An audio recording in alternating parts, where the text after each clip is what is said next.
Bismillahirrahmanirrahim. Assalamualaikum warahmatullahi wabarakatuh. Good morning, everyone. Welcome to the International Guest Lecture 2026, organized by the Master's Program in Management, Graduate School of Universitas Muhammadiyah Sidoarjo. Distinguished keynote speaker, Professor Dr. Insinyur Hamid Yumi, SPMT, PM. Honorable speakers, Associate Professor Dr. Adam Fogg, Professor Ari Waroka, PhD, MSc, MDEM, MCUE, TEA, Mr. Krishna Niwoto, SH, and Dr. Vera Firdaus, SEMM. Respected lecturers, distinguished guests, and dear participants, both outside and online. My name is Farih Ayu, and I'm pleased to be your master of ceremony for today's event. Thank you for joining us both on-site and online. Today's event is centered on the competence edge, mastering future skills for strategic excellence. We hope today's session will encourage meaningful discussions and provide valuable insights for all participants. Without further ado, let us begin today's program.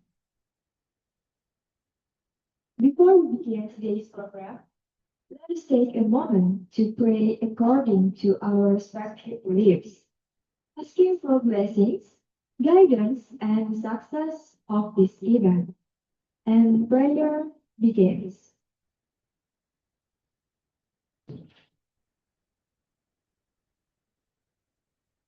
Prayer finished. May today's event bring us beneficial knowledge and meaningful discussions. Ladies and gentlemen, as industries continue to evolve and the global landscape becomes increasingly dynamic, technical knowledge alone is no longer enough. Future professionals and leaders are expected to possess strategic thinking, adaptability, innovation, effective communication, and strong leadership skills. Through today's international guest lecture, we hope to gain valuable insights from distinguished experts and practitioners from various countries and how to develop these future competencies and remain competitive in a rapidly changing world. We are now moving to the main session of today's international guest lecture. We are privileged to have outstanding speakers from Indonesia, South Korea, Vietnam, and Australia, who will share their expertise and valuable experiences related to today's field. Allow me to briefly introduce our distinguished speakers. Our first speaker is Associate Professor Dr. Adam Fogg, Head of Center for Global Value Chains, Vietnam, Aviation Academy, and James Cook University, Australia. Our second speaker is Professor Ari Waroka, PhD, MSc, MDEM, MCUEA, DEA from Dongyong University, South Korea. Our third speaker is Dr. Krishna Niswato, SH, HRD Manager of PP Interbat and Chair of the Sidoarjo Industrial Community Communication Program. Our fourth speaker is Dr. Vera Firdaus, SPSE-FM, Lecturer of the Master's Program in Management, Universitas Muhammadiyah Sidoarjo.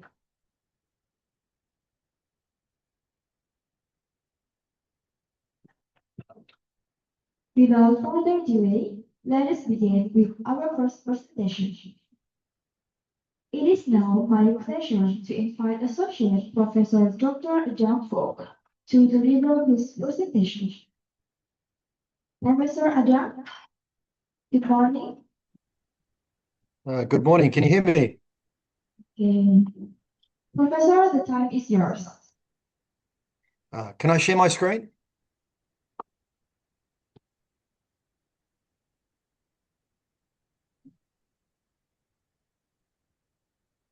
I hear you clearly, Prof.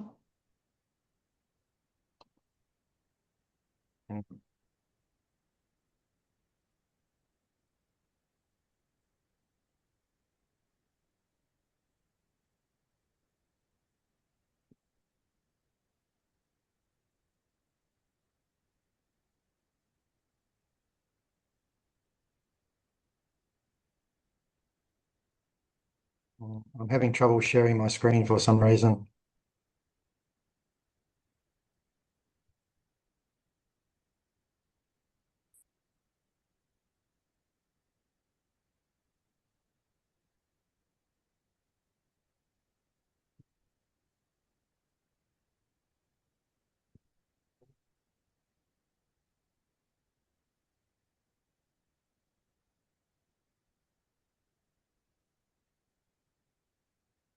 Hopefully you can see that.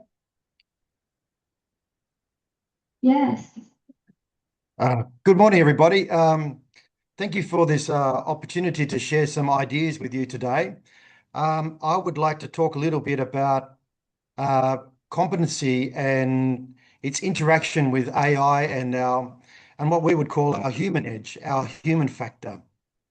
We probably know now that AI is coming fast, and the generative AI has already started to eat into knowledge, and agentic AI is starting to eat into some of the processes, which is a real challenge for us as human beings as we interact with machines and technology.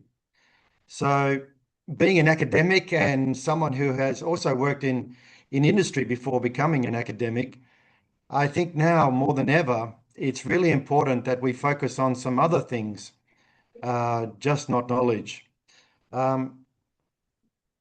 Before I do that, I would just like to tell you a little story. Hopefully you can see the picture of the Titanic. The Titanic was an interesting story. Actually, there was many seats available on the lifeboats. People stayed inside the ship for nearly 2 hours listening to music, being entertained, because they firmly believed that the Titanic couldn't get sunk. It was the safest ship ever built, and they felt safer inside the vessel until it got to the very last minute when people decided, oh, there might be some danger. And so people started to act at the very last minute. Then they went to look for lifeboats, but the lifeboats had already been deployed, half full. And the remainder, unfortunately, died on the vessel.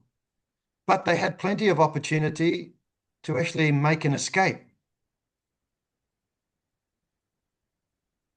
Here you can see a picture of Pompeii. Here, the same. Ashes and the sound of a volcano rushed out for over 2 hours. Yet people said, we've seen this before.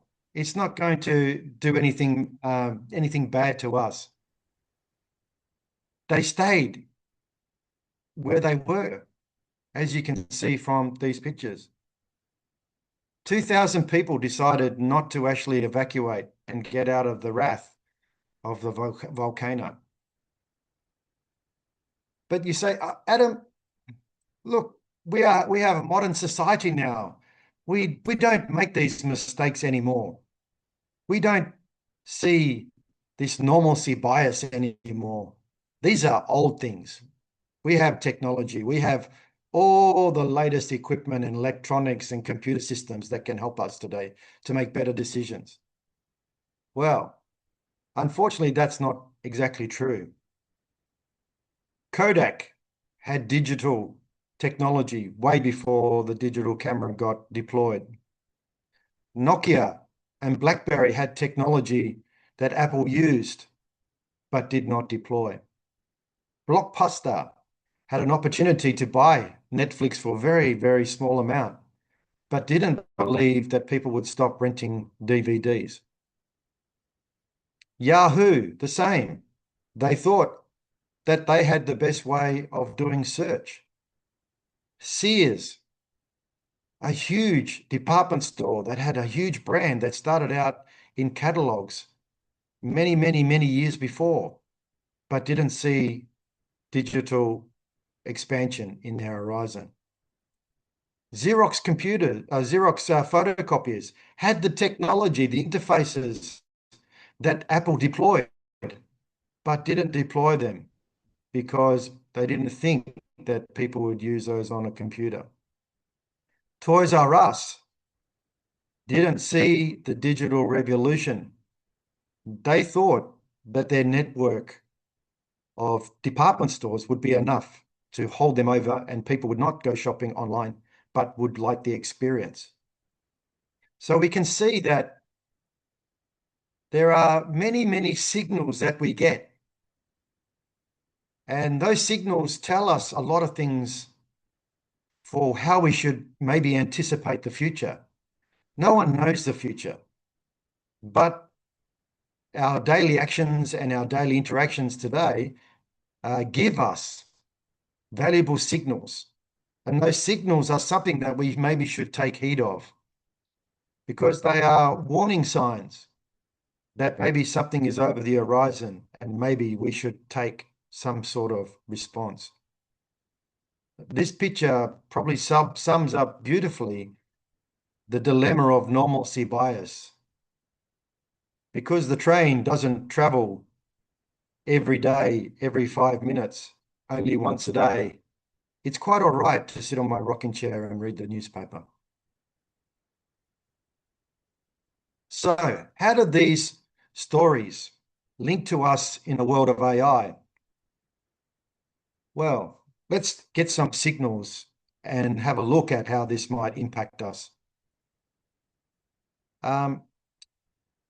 ChatGPT, for example, reached 100 million users in 2 months. It took 3.5 years for Netflix to get to that number. The telephone, or the use of the telephone, took decades to get to 100 million users. They anticipate, many reports now have been out from Goldman Sachs and others, that around 40% of global working hours are estimated to be exposed to generative AI capabilities. This is generative AI, not agentic AI, which takes these new things and steps one step very dramatically forward. They are anticipating around 300 million jobs worldwide may be affected by just generative AI alone. So what are we going to do as humans? What is our response? And what parts of the competency framework do we need to understand to make sure that we can interact with this new world, but also stay relevant in this new world?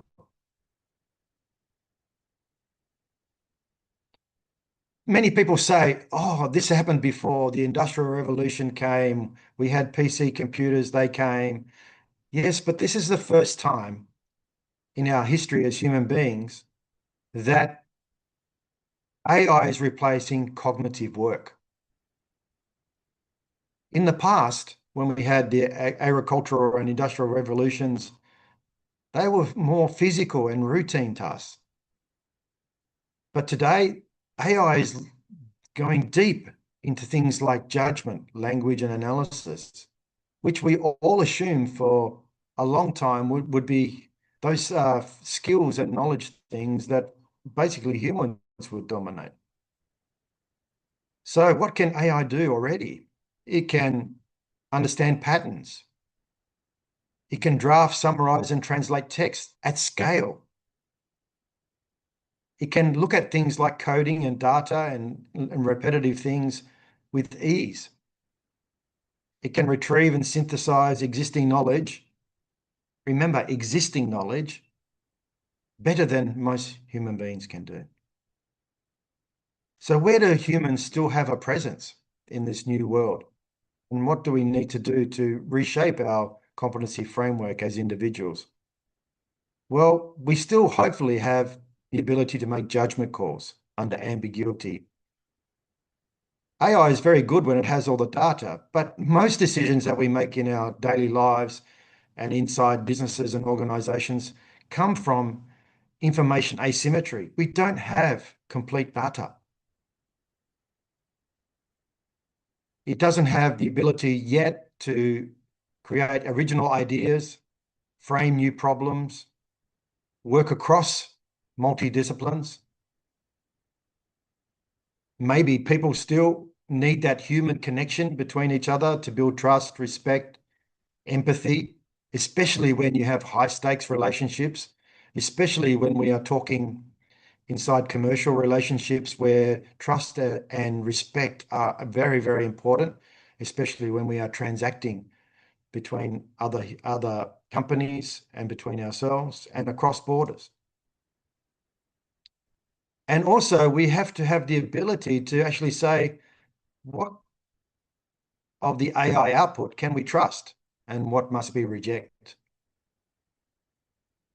So today I'm going to propose something not that radical, but we're going to try to move ourselves out of this normalcy bias. We want to rethink competency. If AI can hold more knowledge than any one of us that are here today in attendance at this workshop, what does competency really mean today? What does it mean for us? Okay, so competency is really an iceberg. At the top, we have knowledge. This is the things that we had basically relied on as signals for so long inside academia in the education world. We have titles for this. I have one, associate professor. We have professors, we have lecturers, we have senior lecturers. All of that is based on knowledge. How do we step up and refine that knowledge? And that is rewarded. That expertise is rewarded with titles and respect. But below the water, we have two very valuable things I think will come into play more over the next years as we interact with machines more. And those are skills and attitudes. And actually, skills and attitudes are not separate things. They are something that has to be used in tandem. Skills are things like the ability to make judgment, the ability to communicate with others, build trust, frame things. Attitudes mean, are you curious? Are you agile? Are you prepared to learn new things? Are you prepared to say that maybe I didn't know that 100% and prepared to reevaluate and relearn? These will be very big challenges because we have our normal lives and we have to balance everything inside of those things. So for the first time, maybe we have to actually change our mindset, change our lens and the way we view the world as technology embraces us. So before AI, our competitive advantage came from the credentials that we had, our tenure, the ability to memorize things and recall information. With AI everywhere, any person with a browser on their phone, on a computer, laptop, can now access a world of knowledge that was locked up for many years inside academic libraries and journals and other places where we can't access them. But now this is open, as AI can now search the web and search content. And they can search that content back for many, many years. So what is scarce now? Knowing which answer to trust, not blindly following AI, is one skill that we need today. We have seen in Australia, for example, one of the big consultancy firms produced a report for the government, and they maybe used AI, they won't admit to it, but unfortunately the report was very substandard, and the people that they quoted, the work that they quoted was not actually accurate. And it was actually the authors of those original reports and studies that actually highlighted the fact that actually maybe they were using AI. So we have to now really think about what can we trust when it comes from AI. And we also have to remember that this knowledge is concentrated into very, very small group of operators. What agenda do they have? Is it world dominance? As a lawyer by profession, we can see that when people have asymmetric information, that you cannot make good decisions. What are these providers holding back from us? Experience has told me that I'm sure they are holding back a lot more than we know. And the things that we interact with today may be not the things that they can actually do inside their business. They just haven't shared with them the world those things yet. Why? Because they don't want to scare governments and they don't want to have regulation. At the moment, they are running unbridled and can do what they like. This is a very, very scary scenario for us because we don't know exactly what they are doing and who is checking these people who are checking them. And in the future, who owns this information as it's all been scraped? The things that we author, the things that we write, are they ours anymore? How do we protect our intellectual property? So I'm going to propose some skills maybe that you might need in the future. And these are not all of the skills, but these are things that at the moment are very, very firmly on the human side. And hopefully AI is not going to absorb them just yet. So I encourage everybody here today, especially all those people that are going to go on to study and potentially go on to study and do a PhD in the future, or just completing your master's. You must evaluate AI output. When you publish something and you put it into the world, that stays with you. You can get that access anytime. And even if you think you're anonymous, no longer are you anonymous in an internet world. So before you put your ideas out to the world, and if you are using AI, please evaluate that AI output. We need to ask better questions. We just don't need to take things for granted anymore. I know when I was practicing the law, the barrister that taught us our work around questioning said, Adam, you have to basically ask the right questions. And I said, how do I know what the right questions are? He said, that comes from skill, the ability to interact with people, to see body language, to understand voice inflection. All of these things are signals to help us to really go deeper into asking those better questions. And we have to be better at connecting things that are not connected, which sounds very, very, very illogical. But often the greatest findings in our history have been found by connecting the obvious with the unobvious. So we have to start becoming more systems thinkers. We should not forget the human's ability to be creative and create original ideas. We need more divergent thinking. AI actually makes us converge our thinking because it's easy to get an answer. But maybe there are more lenses that need to be used to look at a problem. So we need more divergent opinions and ideas, and we need to welcome those. Then you need to curate those ideas to make sure that maybe are they good or not, they are not so good. We must be able to work across domains. An example of this comes from design thinking at the Stanford. Stanford encourages students to work across faculties. And the stent for your heart was a collaboration between design students and medical students.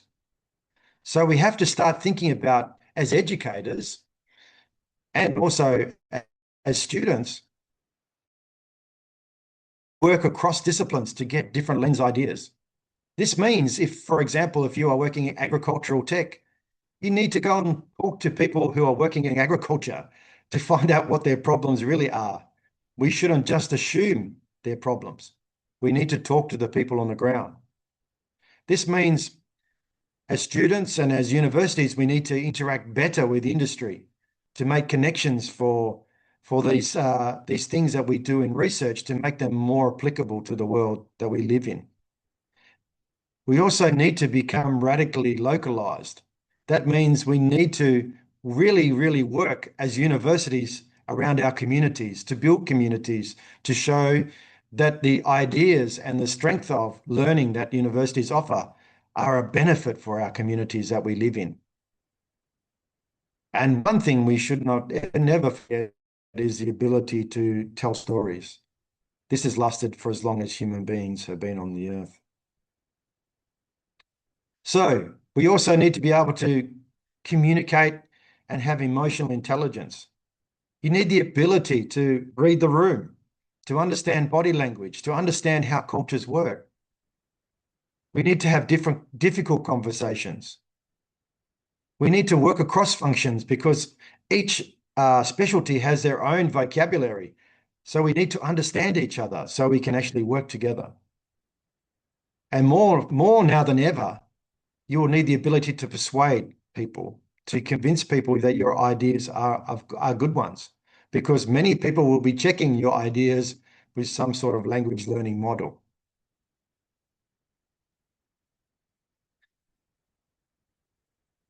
We need to be continuous learners. We must not stop learning. Just because we graduate university, we have a PhD, doesn't mean that's the end of our learning. We need to build an learning agility muscle.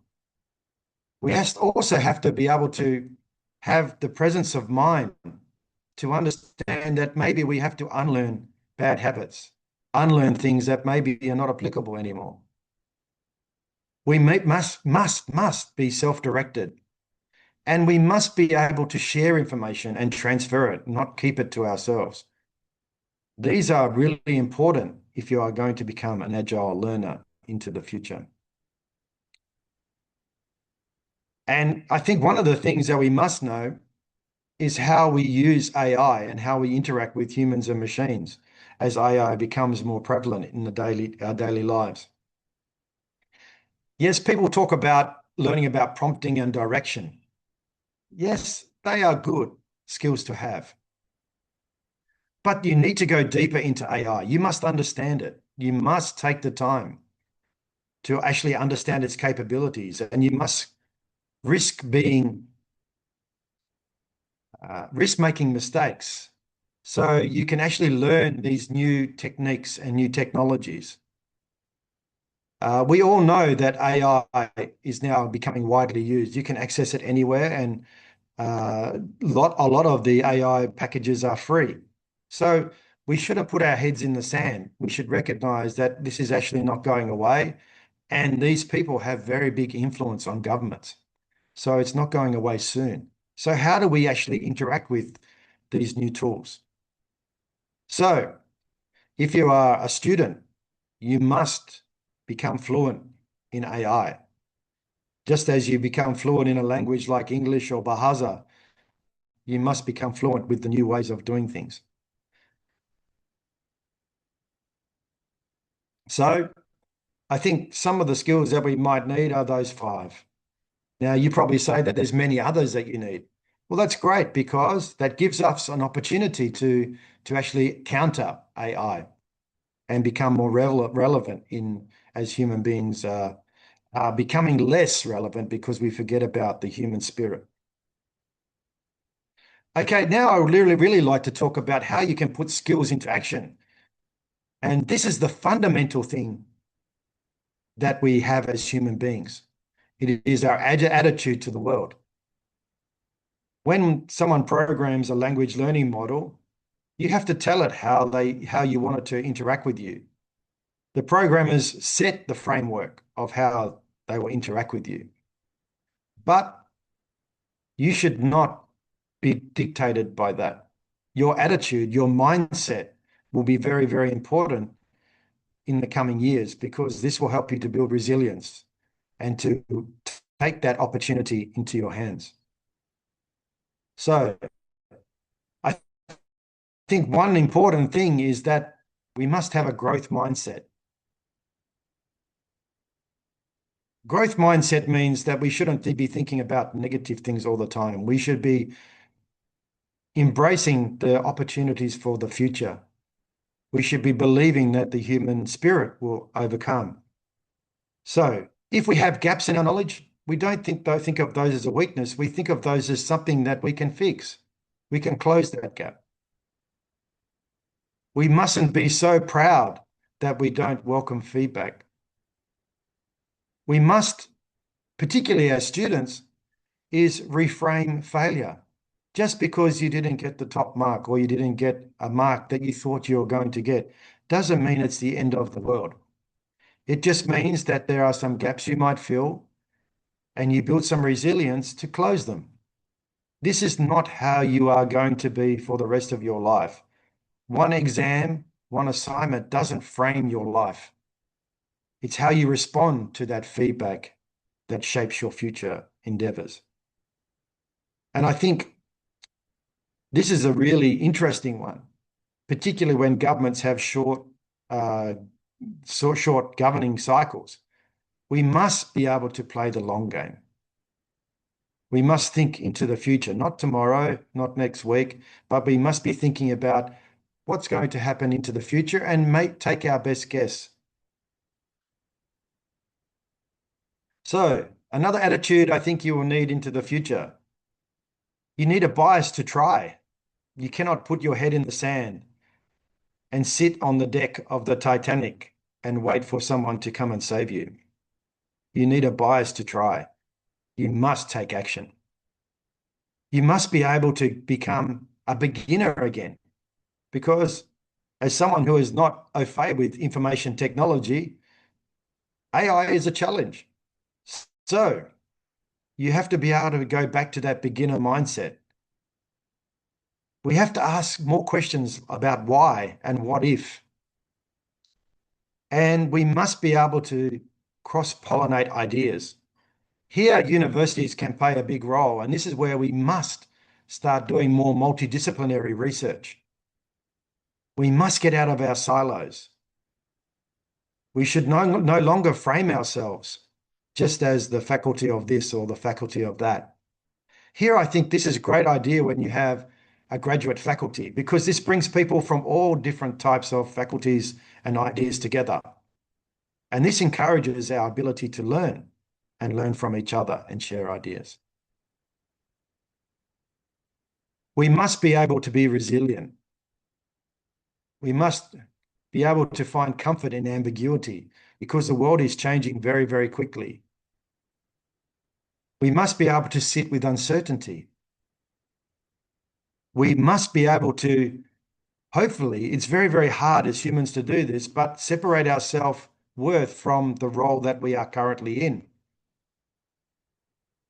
And where titles are sometimes very important, we must be able to say, maybe the world is changing quickly and that title may not be around anymore into the future. We must be able to recover quickly. And one of the real things I think I learned from being a lawyer is you must stay steady under pressure.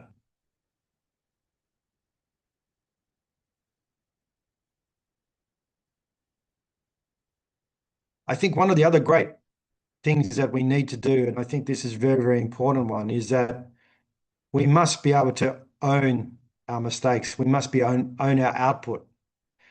We should own our successes and also our failures. They are all part of us as a human. When we make decisions, we must be able to consider those that will be affected. We shouldn't just selfishly think about our own needs. We must be able to think more broadly And will this decision that I make affect others? That is very, very important if we are to keep our human connection, because artificial intelligence will not have that. We must check before we ship. So as you go out into the world of work, or you send your papers out to be peer reviewed, to be published, we must check them before we ship them. We shouldn't just rely. We must take a deep look at the work that we output. And I think one of the most important things that we need to have is the courage to speak up. If we stay quiet, then we could be in big trouble, because we must protect human dignity, and this is something that maybe is questionable in a world of a very commercial environment globally. So I think those are 4 attitudes that you need to combine with some of those skills that I mentioned to ensure that maybe you are agile and resilient enough to survive this new human interaction with machines. So here's a little chart. I think if you increase your attitude and increase your skill level, this means you are skill and growth orientated. We should be always trying to do extra on top of what we are assigned to do to stay up to date, because AI is changing on an hourly basis, not just a daily basis. You don't want to be in the quadrant down in the back, bottom left-hand corner, that is underbuilt and guarded.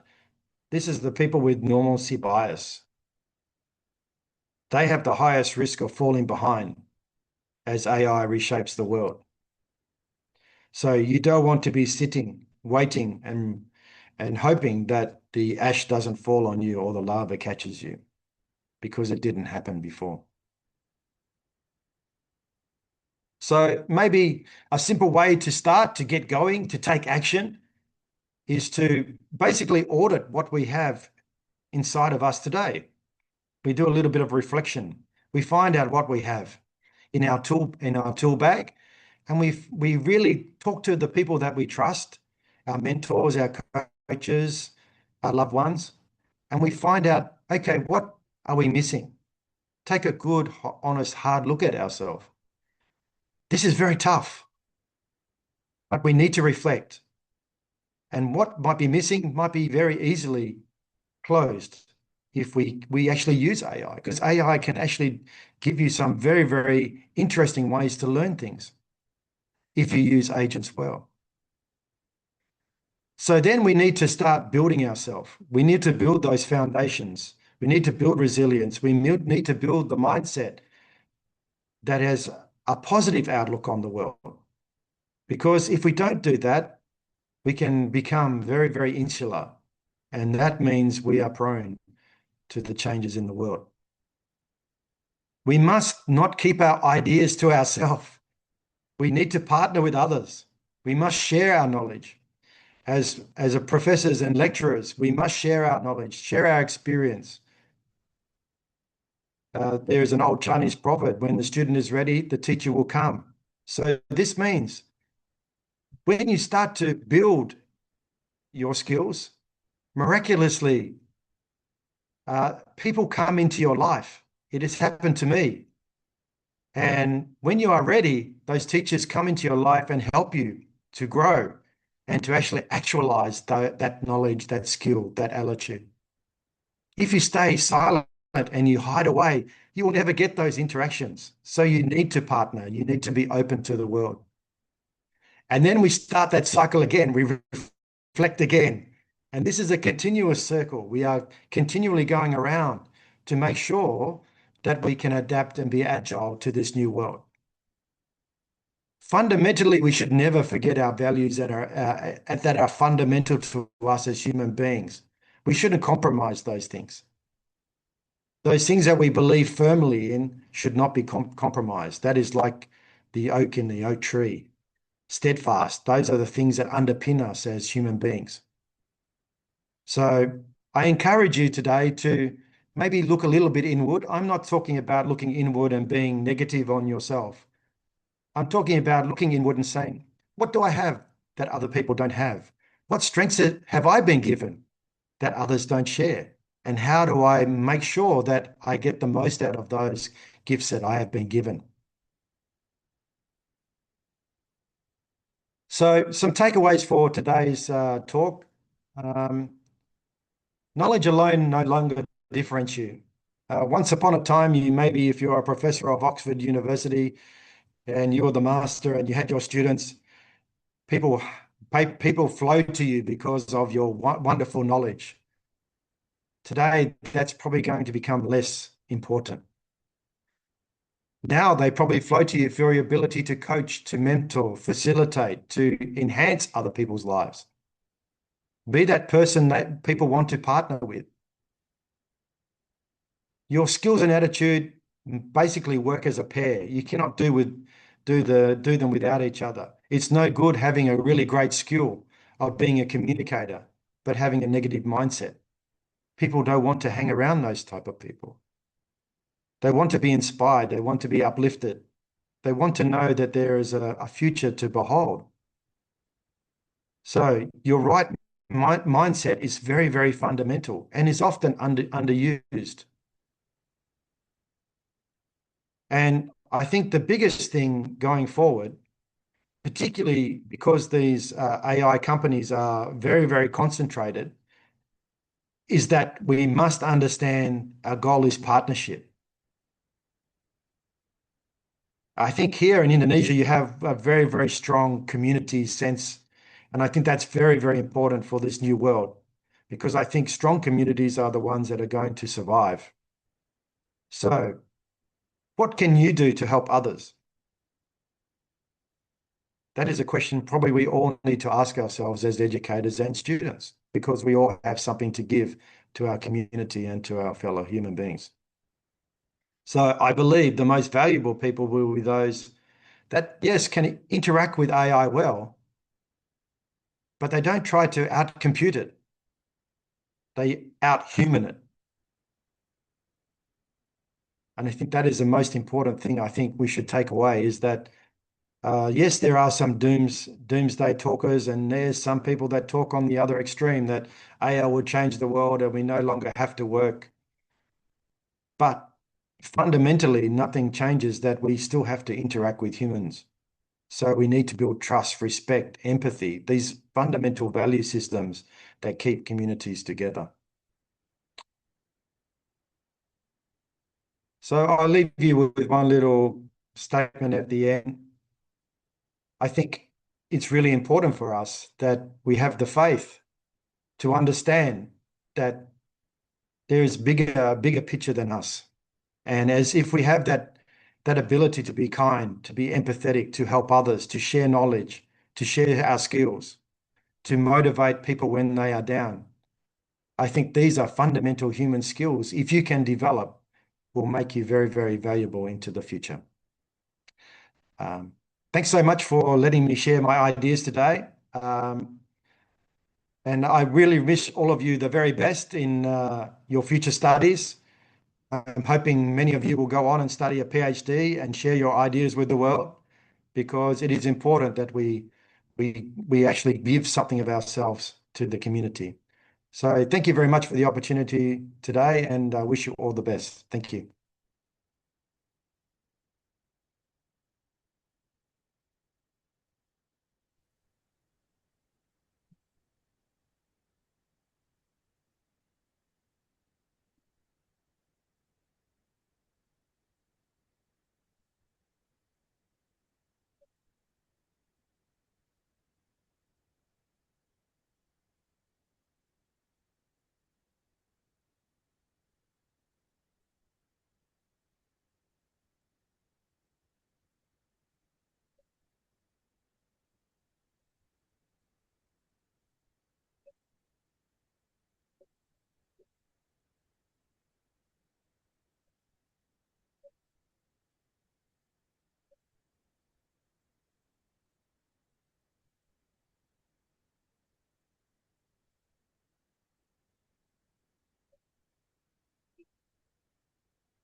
I'm sorry, I didn't hear anything. I think your microphone is turned off.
coba ulangi lagi.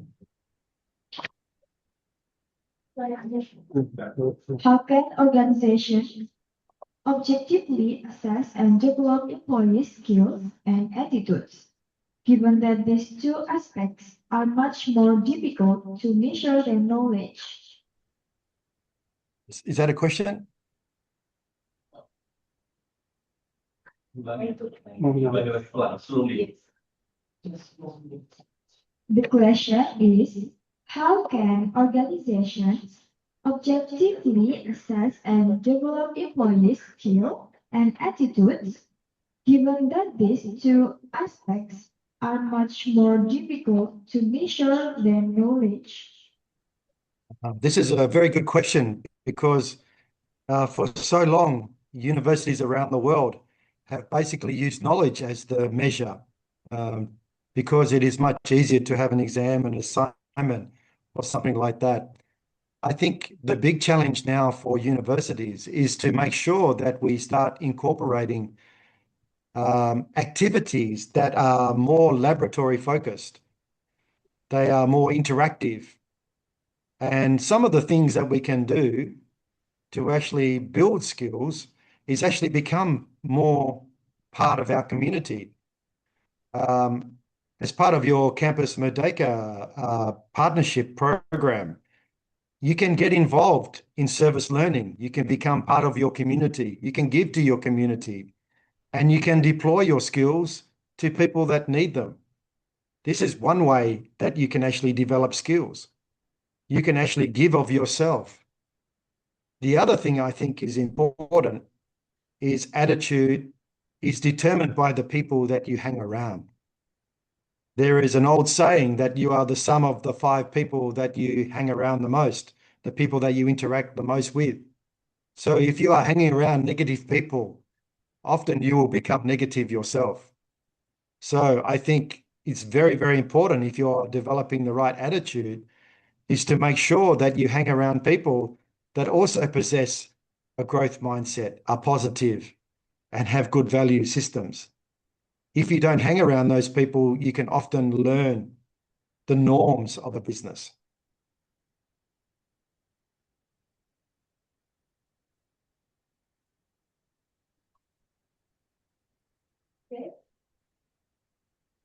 Okay, it's done, Professor Ada. Yes? Okay. So guys, do you have any questions for Professor Ada before we continue the session? Okay, thank you so much for your time today. I hope you have a wonderful conference. Okay, thank you, Professor Ada.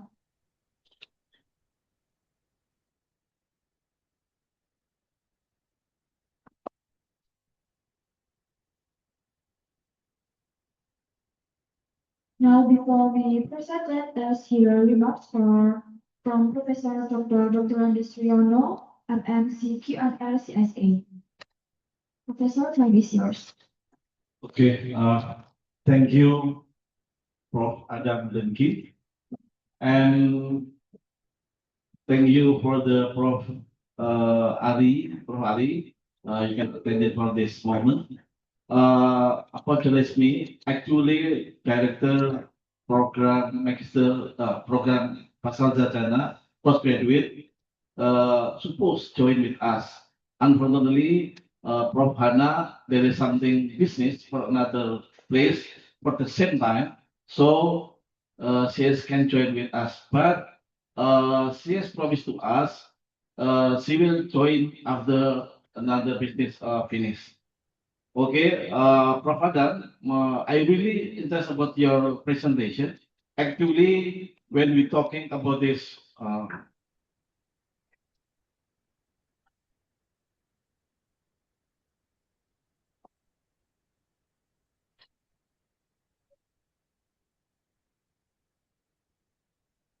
actually, we talking about the attitude and must be together like this one. And like this, my student asking about this question. This is really important for us. How to making difference thing between attitude and thoughts. I just copy this one.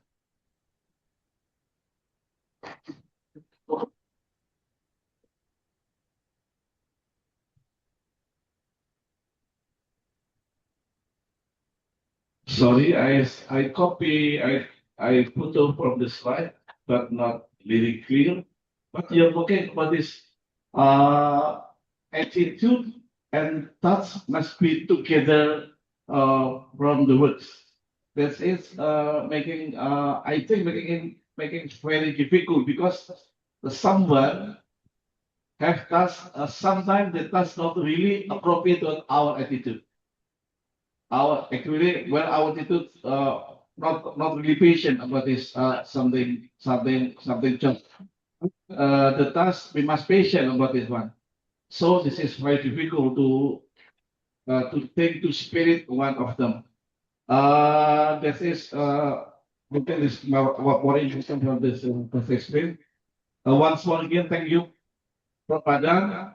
I hope you can join with us Sure. another time. This is not the first time join with us, but another time I will invite you with Prof. Hana, Prof. Hana. Once again, thank you for the join and goodbye, Prof. Padang. Thank you. We hope can we meet again for the next time. Thank you so much for letting me share my ideas. If I can just clarify, maybe give you an example before I go around skill and attitude, is, for example, maybe you are working in housekeeping in a 5-star hotel and you are very skilled at cleaning that room. You are very skilled at putting the bed together. But the attitude that you need to be in a 5-star hotel is much more higher than an attitude that you may be if you are in a 2-star hotel. So your attitude to that room in a 5-star hotel means that everything has to be perfect. Everything has to be perfect. If there is a mark on the sheet, you do not let that sheet go into service. If the pillow is not soft enough, you do not let that pillow go into service. So when we talk about attitude, we can also reframe that in terms of the way we work, our ability to actually do the best work we can possibly do and not cut corners and do just the minimum that you need to do. Our attitude, even as a cleaner, is important because that sets the framework for the 5-star hotel, not just the service. The cleanliness is just as important. So hopefully that helps a little bit. But thank you so much for the opportunity to share my ideas today. Okay, thank you, Prof. Padang. Okay, thank you so much for welcoming remarks, Professor Sri. And now let's move on to the next speaker. It is now my pleasure to invite Professor Ari Waroka, PhD, MSc, MDEM, MCE, UEDEA from Tokyo University, South Korea, to deliver his presentation. Professor, good morning. Good morning. How are you today, Prof? Yes. You can see in my, I think, can you see my Zoom or not? Yeah. Yes, Ah. clear, bro. Yes, really clear for your face. Yeah, I have joined since the 8:30. Yeah. Okay, Professor, the site is yours.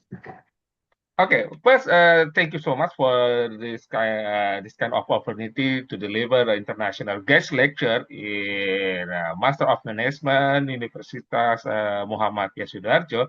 But if you don't mind, yesterday I have already sent my video presentation to Professor Sriyono. I think it's better if the video presentation can be turned on or can be applied from your laptop rather than using my laptop. Is it okay or not? If you don't have that file, okay, I will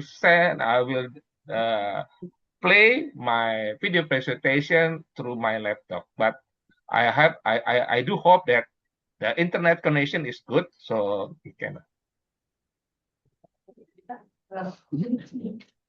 Yes,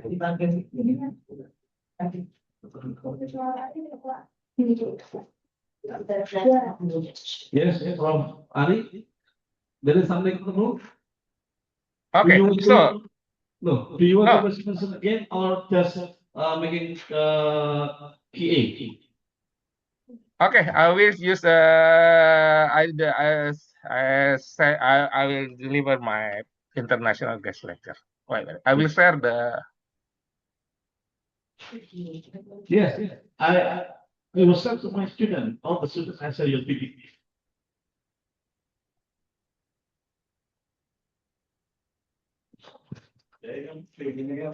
Good day, everyone. Assalamu alaikum wa rahmatullahi wa barakatuh.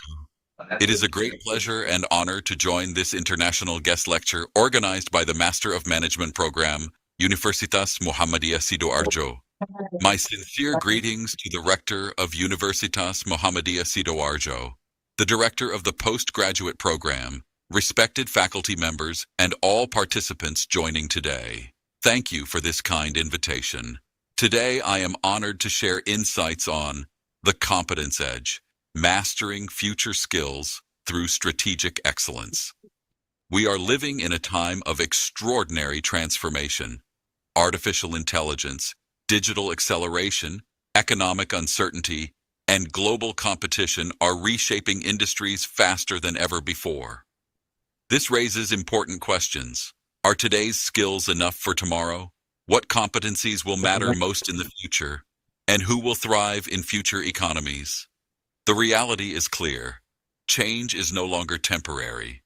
Change is permanent. And in this environment, competitive advantage increasingly depends on competence. That is exactly what we will discuss today. Let us begin. Let us begin with a simple reflection. I would like all of us to think carefully about these three questions. Are today's skills enough for tomorrow? What competencies will matter most in the future?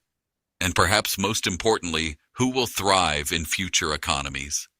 These are not simple questions, because the future demands much more than traditional competence. Technical knowledge alone is no longer enough. In today's rapidly changing environment, success increasingly depends on adaptability, strategic thinking, and continuous learning. The real challenge is not only about what we know today. The real challenge is whether we are ready for what the future will demand. To answer those questions, we first need to understand the environment we are living in today. The world is changing faster than ever before. Today's business environment is shaped by multiple disruptions happening simultaneously. Artificial intelligence is transforming how we work and make decisions. Digital acceleration is reshaping business models across industries. Economic uncertainty continues to challenge organizations worldwide. Geopolitical shifts are affecting global markets and business stability. And hyper-competition is forcing organizations to adapt much faster than before. This is the new global reality. The speed of change is accelerating, and uncertainty is becoming the new normal. This brings us to a critical realization. In the past, business environments were relatively stable. The old economy was more predictable, more linear, and easier to navigate. Competitive advantages could last for years, sometimes even decades. But today, we operate in a very different environment. The new economy is dynamic, complex, and increasingly exponential. Change happens faster. Disruptions emerge unexpectedly, and uncertainty has become a constant reality. This means one very important thing. Change is no longer temporary. Change is permanent. And in a world of permanent disruption, the ability to adapt becomes a critical advantage. This is exactly why competence matters more than ever. So, what exactly is competence?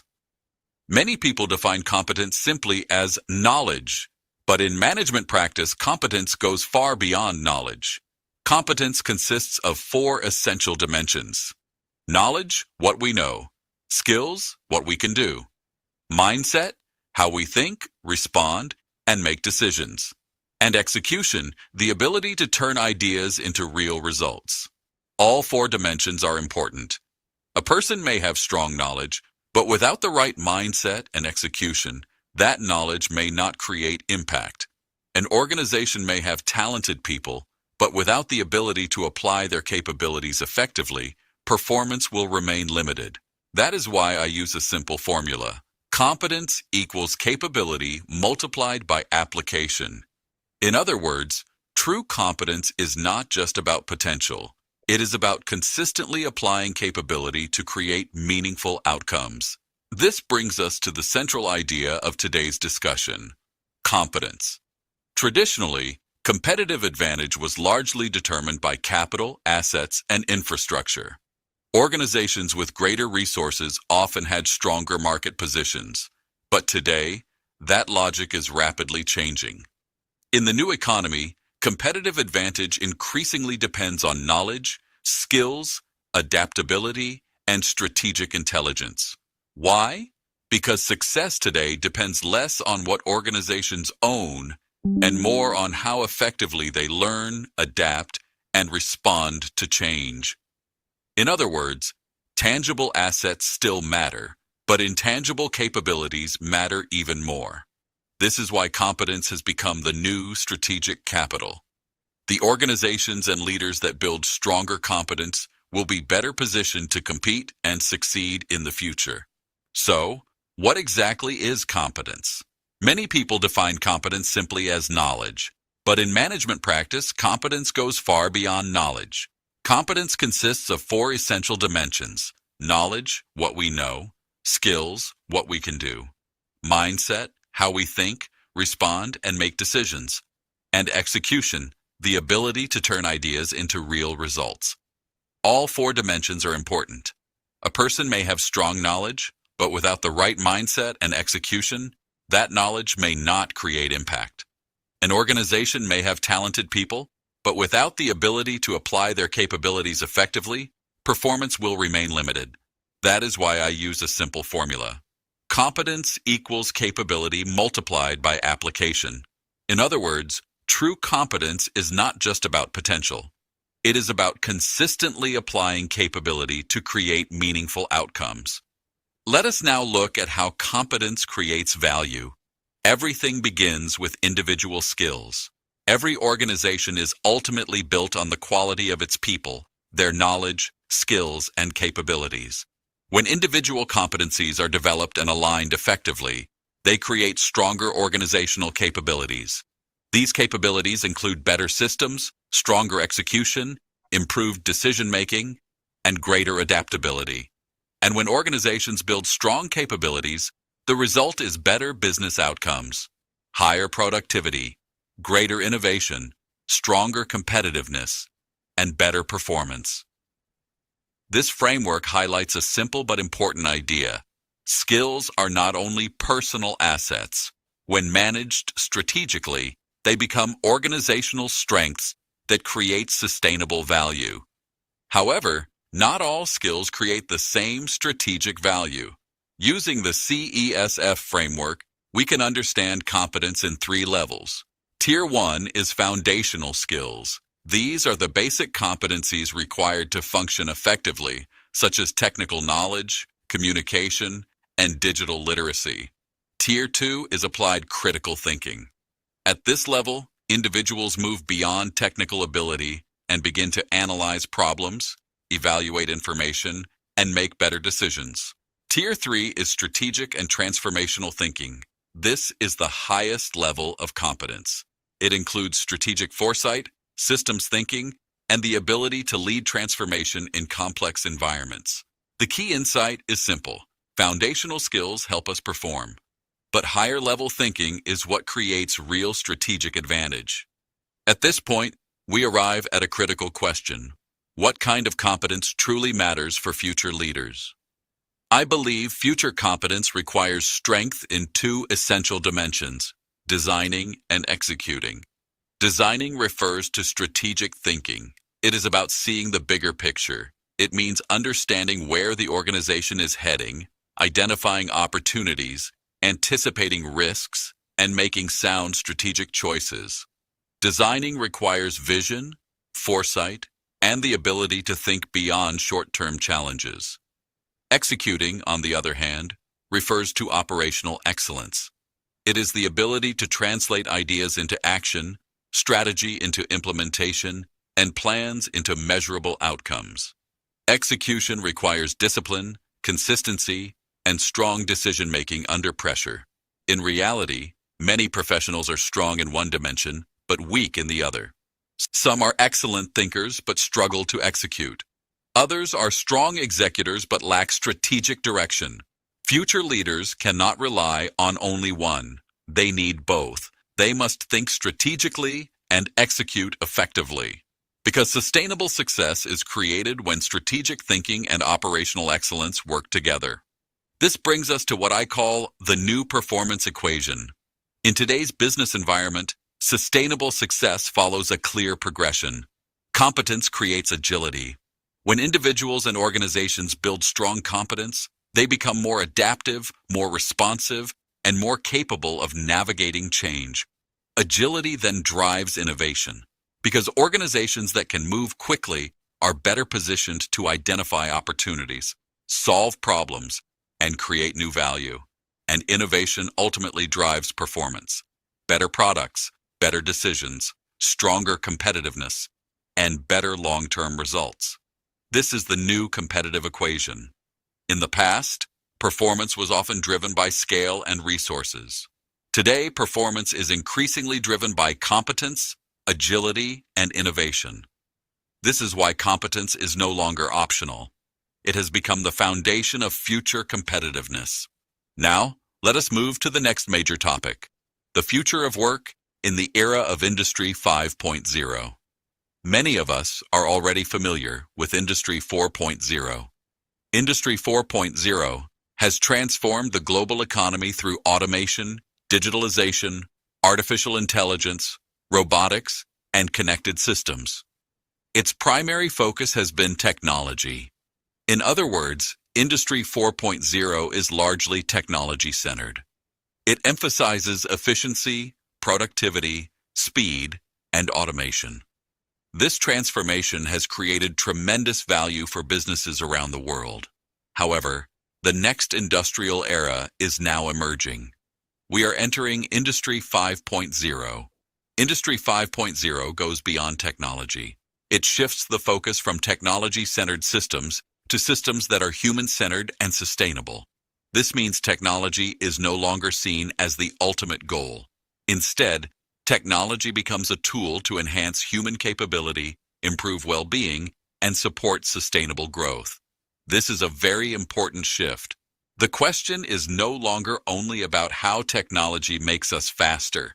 The more important question is, how can technology help us create smarter, more resilient, and more sustainable organizations? That is the core idea of Industry 5.0. So, what exactly changes in Industry 5.0? There are four major transformations that define this new era. First, human-machine collaboration. Technology is no longer only about automation or replacing human tasks. Instead, the focus is on collaboration, how humans and intelligent systems can work together to create greater value. Second, sustainability. Organizations are now expected to grow responsibly. Success is no longer measured only by short-term profit, but also by long-term environmental and social impact. Third, resilience.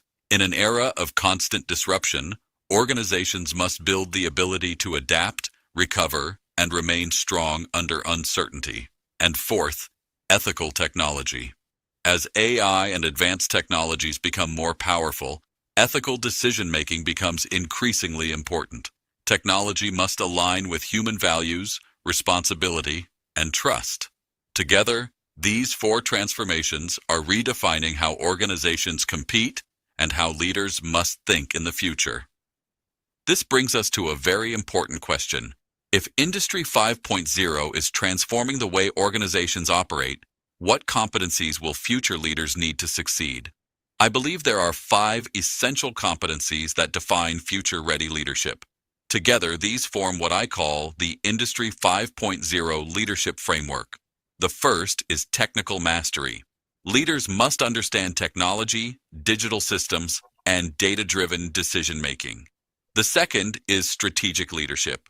Future leaders must think ahead, navigate complexity, and make sound decisions in uncertain environments. The third is people management. Even in highly digital organizations, people remain the core driver of innovation and transformation. The fourth is business acumen. Leaders must understand finance, risk, resource allocation, and how strategic decisions create value.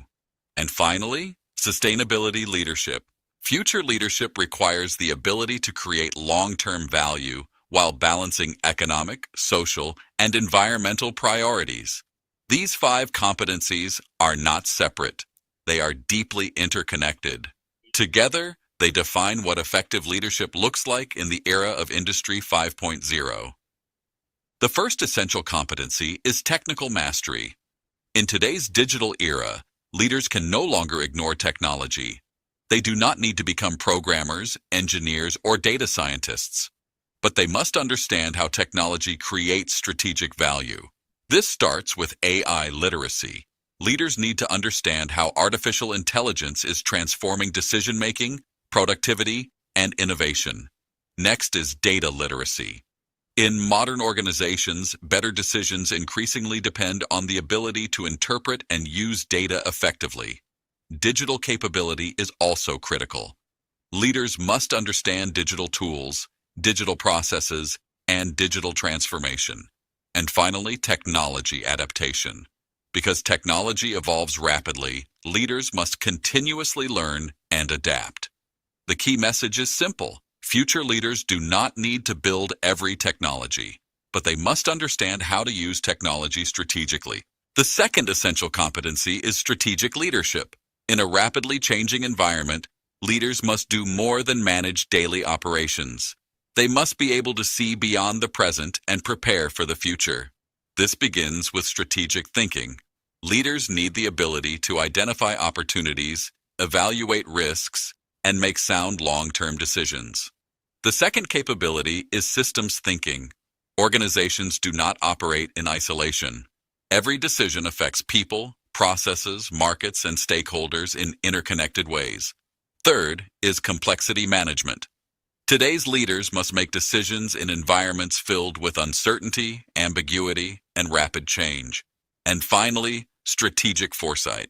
This is the ability to anticipate future trends, emerging risks, and potential disruptions before they happen. The key message is clear. Future leaders must not only react to change, they must anticipate and lead it. The third essential competency is people management. This is especially important in the era of Industry 5.0. As technology becomes more advanced, many people assume human roles become less important. In reality, the opposite is true. Technology may improve efficiency, but people remain the primary driver of creativity, innovation, and transformation. This is why future leaders must excel in managing people. The first capability is collaboration. Modern organizations require teamwork across functions, disciplines, and even geographical boundaries. The second is cultural intelligence. As organizations become more global and diverse, Leaders must understand how to work effectively across cultures, perspectives, and backgrounds. Third is communication. Leaders must communicate clearly, build trust, and align teams towards shared goals. And finally, workforce development. Future leaders must not only manage people, they must develop talent, build capability, and help others grow. Ultimately, strong leadership is not only about managing systems, it is also about empowering people to perform at their best. The fourth essential competency is business acumen. This is where leadership and strategy are translated into business decisions. No matter how strong a leader is in technology, strategy, or people management, without strong business acumen, decision quality will remain limited. Future leaders must understand 4 critical areas. First, finance. They must understand how value is created, how performance is measured, and how financial decisions affect long-term sustainability. Second, data. Modern decision-making increasingly depends on the ability to interpret information accurately and make evidence-based decisions. Third, risk. Every strategic decision involves uncertainty. Leaders must be able to assess risks, anticipate challenges, and manage uncertainty effectively. And fourth, resource allocation. This is one of the most important responsibilities of leadership. Leaders must decide where to invest time, capital, talent, and organizational energy to create the greatest impact. Ultimately, business acumen is about making better decisions, and better decisions create stronger organizational performance. The fifth and final competency is sustainability leadership. I believe this is one of the most important leadership capabilities for the future. Why? Because leadership today is no longer evaluated only by short-term performance or financial results. The expectations are much higher. Leaders are now expected to create value that is sustainable, responsible, and meaningful over the long term. This begins with ethical decision-making. As organizations become more complex and technology becomes more powerful, leaders face increasingly difficult decisions. They must ensure that decisions are not only efficient and profitable, but also ethical and responsible. The second element is a sustainability mindset. This means leaders must think beyond short-term gains. They must consider long-term economic, social, and environmental impact. And the third element is long-term value creation. Future leadership is no longer only about maximizing short-term performance. It is about building organizations that remain competitive, resilient, and relevant over time. Ultimately, the best leaders of the future will not only create profit, they will create sustainable value for organizations, for society, and for future generations. Now, let us move from framework to real-world application. To understand how competencies create national competitiveness, South Korea provides a very powerful case. Why does South Korea matter? Because South Korea represents one of the most remarkable transformation stories in modern economic history. Several decades ago, South Korea was a resource-poor country with limited natural advantages. It had no significant natural resources, and its economic conditions were far from ideal. Yet today, South Korea is recognized as one of the world's leading innovation-driven economies. It has become a global leader in technology, manufacturing, education, and digital transformation. This transformation did not happen by chance. It was driven by 4 major factors. First, education. South Korea invested heavily in human capital development. Second, technology. The country continuously embraced innovation and digital advancement. Third, discipline. Strong work ethic and execution capability became part of national competitiveness. And fourth, innovation. South Korea consistently focused on creating value through continuous improvement and innovation. The key lesson is clear. Long-term competitiveness is not determined only by resources. It is largely determined by how effectively a nation develops its people, capabilities, and future-ready competencies. South Korea's transformation is not only a story of past success. What makes Korea particularly interesting is that it continues to actively invest in future competitiveness. Korea's growth strategy for 2026 clearly reflects this commitment. There are 4 major strategic priorities. First, AI investment. South Korea is making significant investments in artificial intelligence to strengthen innovation, productivity, and global competitiveness. AI is viewed not simply as technology, but as a strategic growth engine for the future economy. Second, emerging industries. Korea continues to accelerate development in sectors such as advanced manufacturing, semiconductors, robotics, biotechnology, and smart mobility. These industries are expected to drive future economic growth. Third, digital transformation. Organizations across both public and private sectors are continuously improving digital capability, digital infrastructure, and digital integration. And fourth, productivity growth. Korea understands that sustainable competitiveness requires continuous improvement in efficiency, capability, and innovation. The key lesson here is important. Future competitiveness does not happen by accident. It requires clear strategy, long-term investment, and strong execution. So, what competencies are actually driving Korea's workforce today?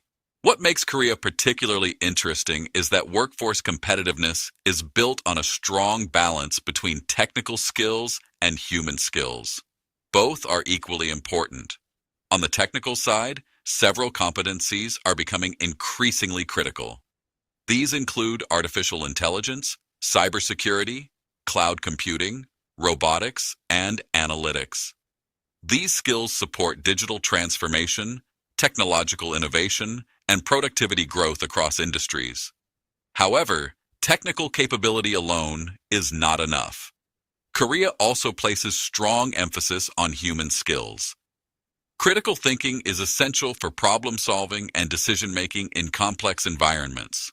Adaptability is increasingly important because industries, technologies, and business models continue to evolve rapidly, and communication remains a key capability for collaboration, leadership, and organizational effectiveness. This is the key insight. The future workforce will not be defined by technical expertise alone. The most competitive professionals will be those who can combine strong technical capability with strong human capability. That combination creates real competitive advantage. This brings us to a very important question. What lessons can Indonesia learn from all of this? I believe Indonesia has tremendous potential. We have a strong demographic advantage with a large and productive workforce. We have a large domestic market with significant economic opportunities, and we are supported by a rapidly growing digital economy. These are powerful strengths. However, having potential alone is not enough. The real challenge is how we transform this potential into sustainable competitiveness. This requires several important priorities. First, better competencies. We must continuously invest in developing future-ready skills across all levels. Second, stronger leadership. Organizations need leaders who can think strategically, adapt quickly, and lead transformation effectively. Third, we need a stronger innovation culture. Innovation must become part of how organizations think, operate, and compete. And finally, lifelong learning. In today's world, learning can no longer stop after graduation. Continuous learning has become essential for long-term success. The future of Indonesia will depend greatly on how well we prepare our people for the future economy. As we come to the end of this session, I would like to leave you with one final reflection. Many people believe the future belongs to the smartest people. Some believe it belongs to those with the best technology. Others believe it belongs to those with the most resources. But I would argue something different. The future does not automatically belong to the smartest. It does not always belong to the biggest. And it does not necessarily belong to those with the most advanced technology.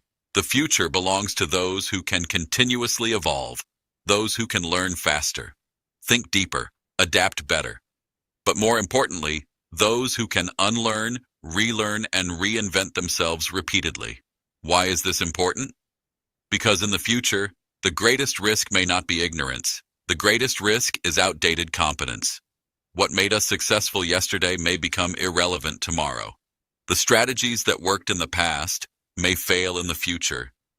The skills we rely on today may no longer be enough in the next decade.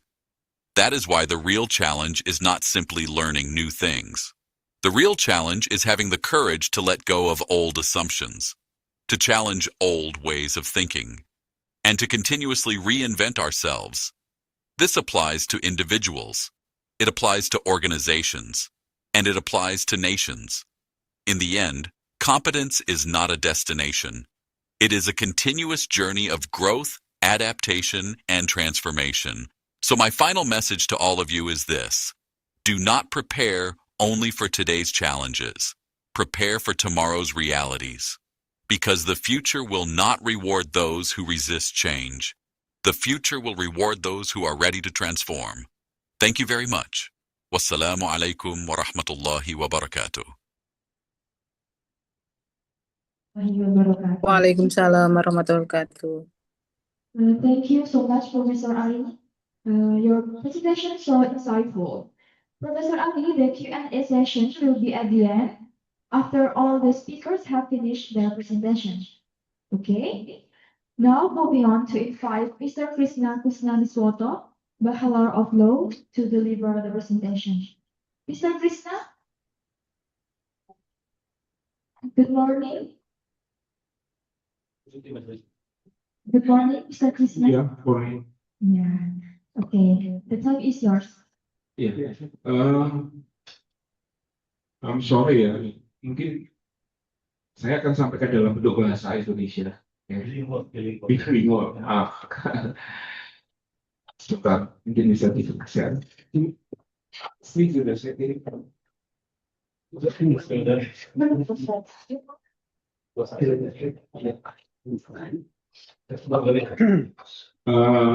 Sebelumnya, perkenalkan teman-teman, saya Krishna Kusnaniwoto. Saya dari istilahnya orangnya profesi arsitek internet. Saya diminta untuk melengkapi atau menambah sedikit tentang materi yang ada dari sisi praktisi. Sebelum kita mungkin melihat materinya nanti di sini, kita akan sebentar ya bahwa di era sekarang ini yang namanya AI sudah bukan hal yang baru. Paling gampang yang kita dapati itu pada saat saya yakin rekan-rekan di sini seringkali buka medsos, buka YouTube, atau buka TikTok atau Twitter ya, yang sekarang X gitu.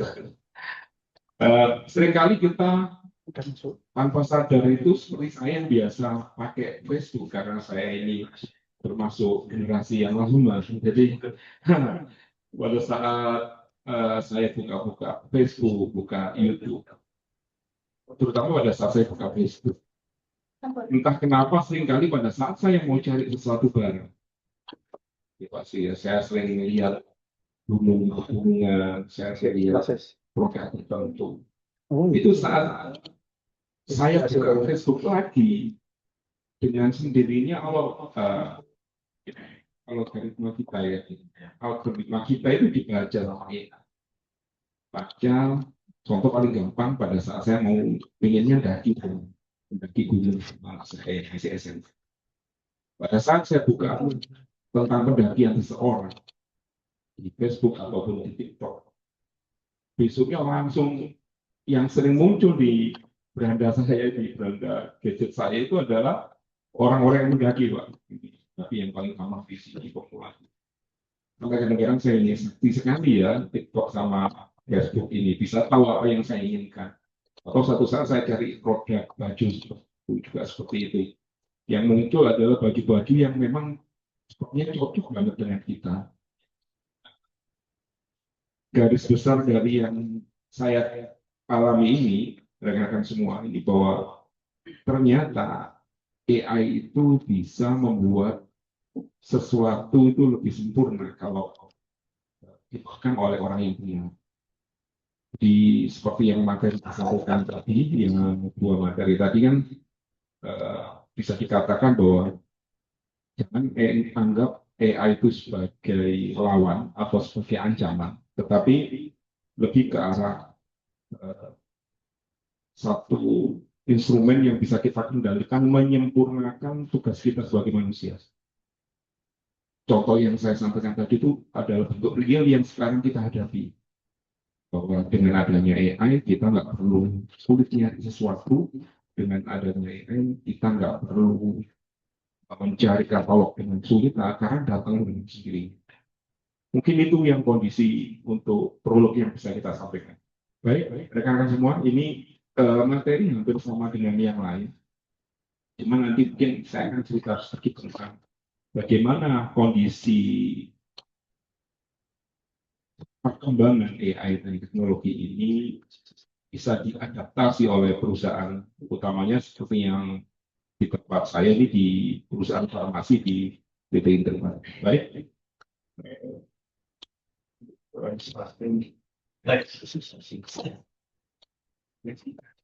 Next.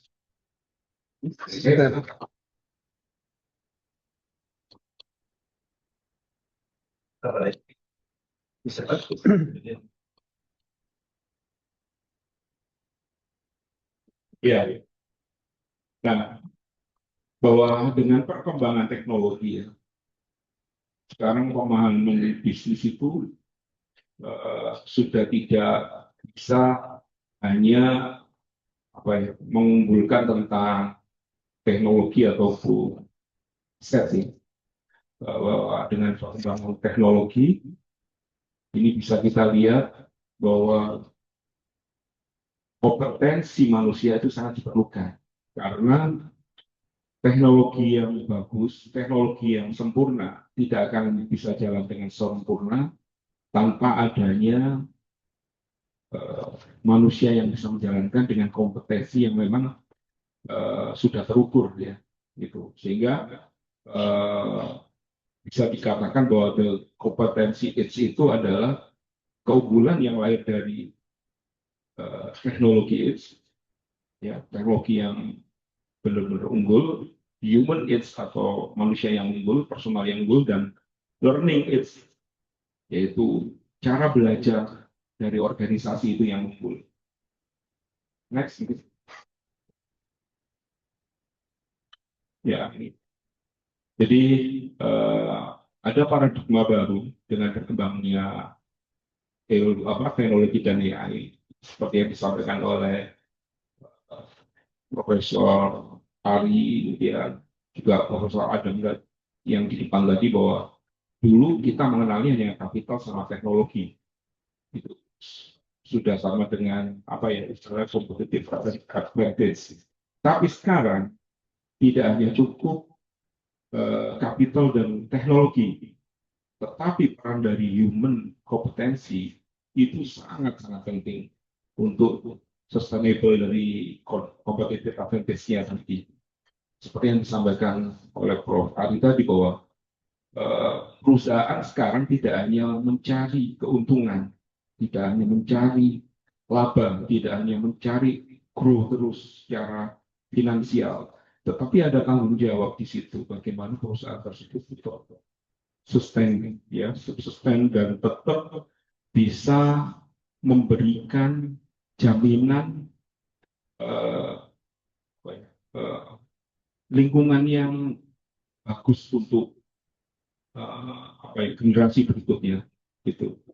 Sehingga dalam hal ini pada saat kita dihadapkan dengan kondisi ini, maka people yang capable, yang adaptif dan gampang belajar serta leadership yang capable itulah yang nantinya akan bisa membawa kondisi dari hanya sekedar capital dan teknologi tadi menuju ke sustainable competitive advantage. Next, mungkin. Yang ini.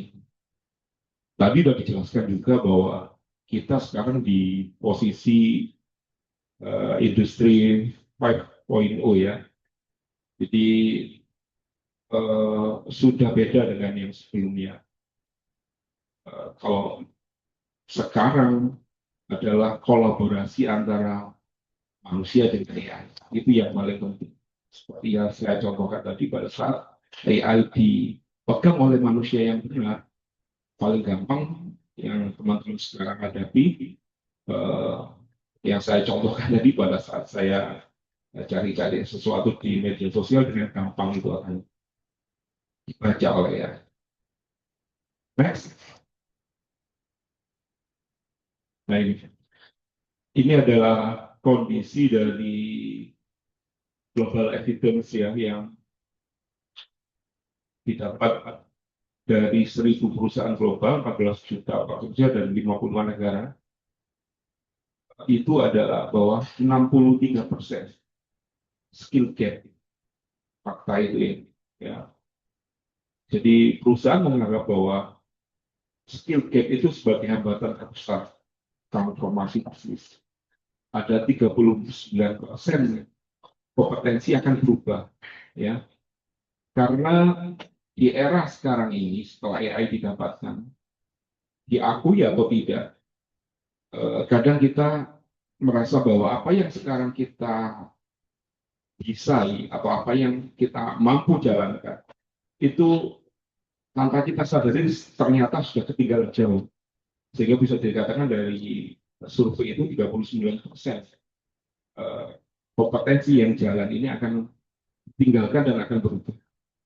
Sehingga dari fakta itu ada 59% perlu rescaling, ya.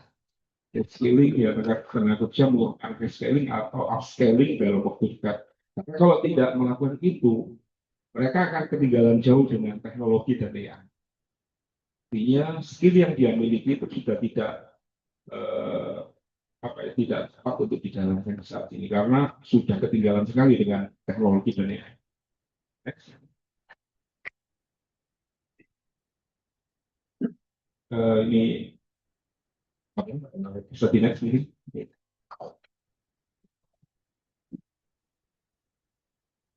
Termasuk dari Microsoft World Brand Index Indonesia 2025, ya, 97% pemimpin bisnis Indonesia menilai 2025 ini adalah momentum untuk mendesain ulang strategi dan operasi perusahaan akibat AI.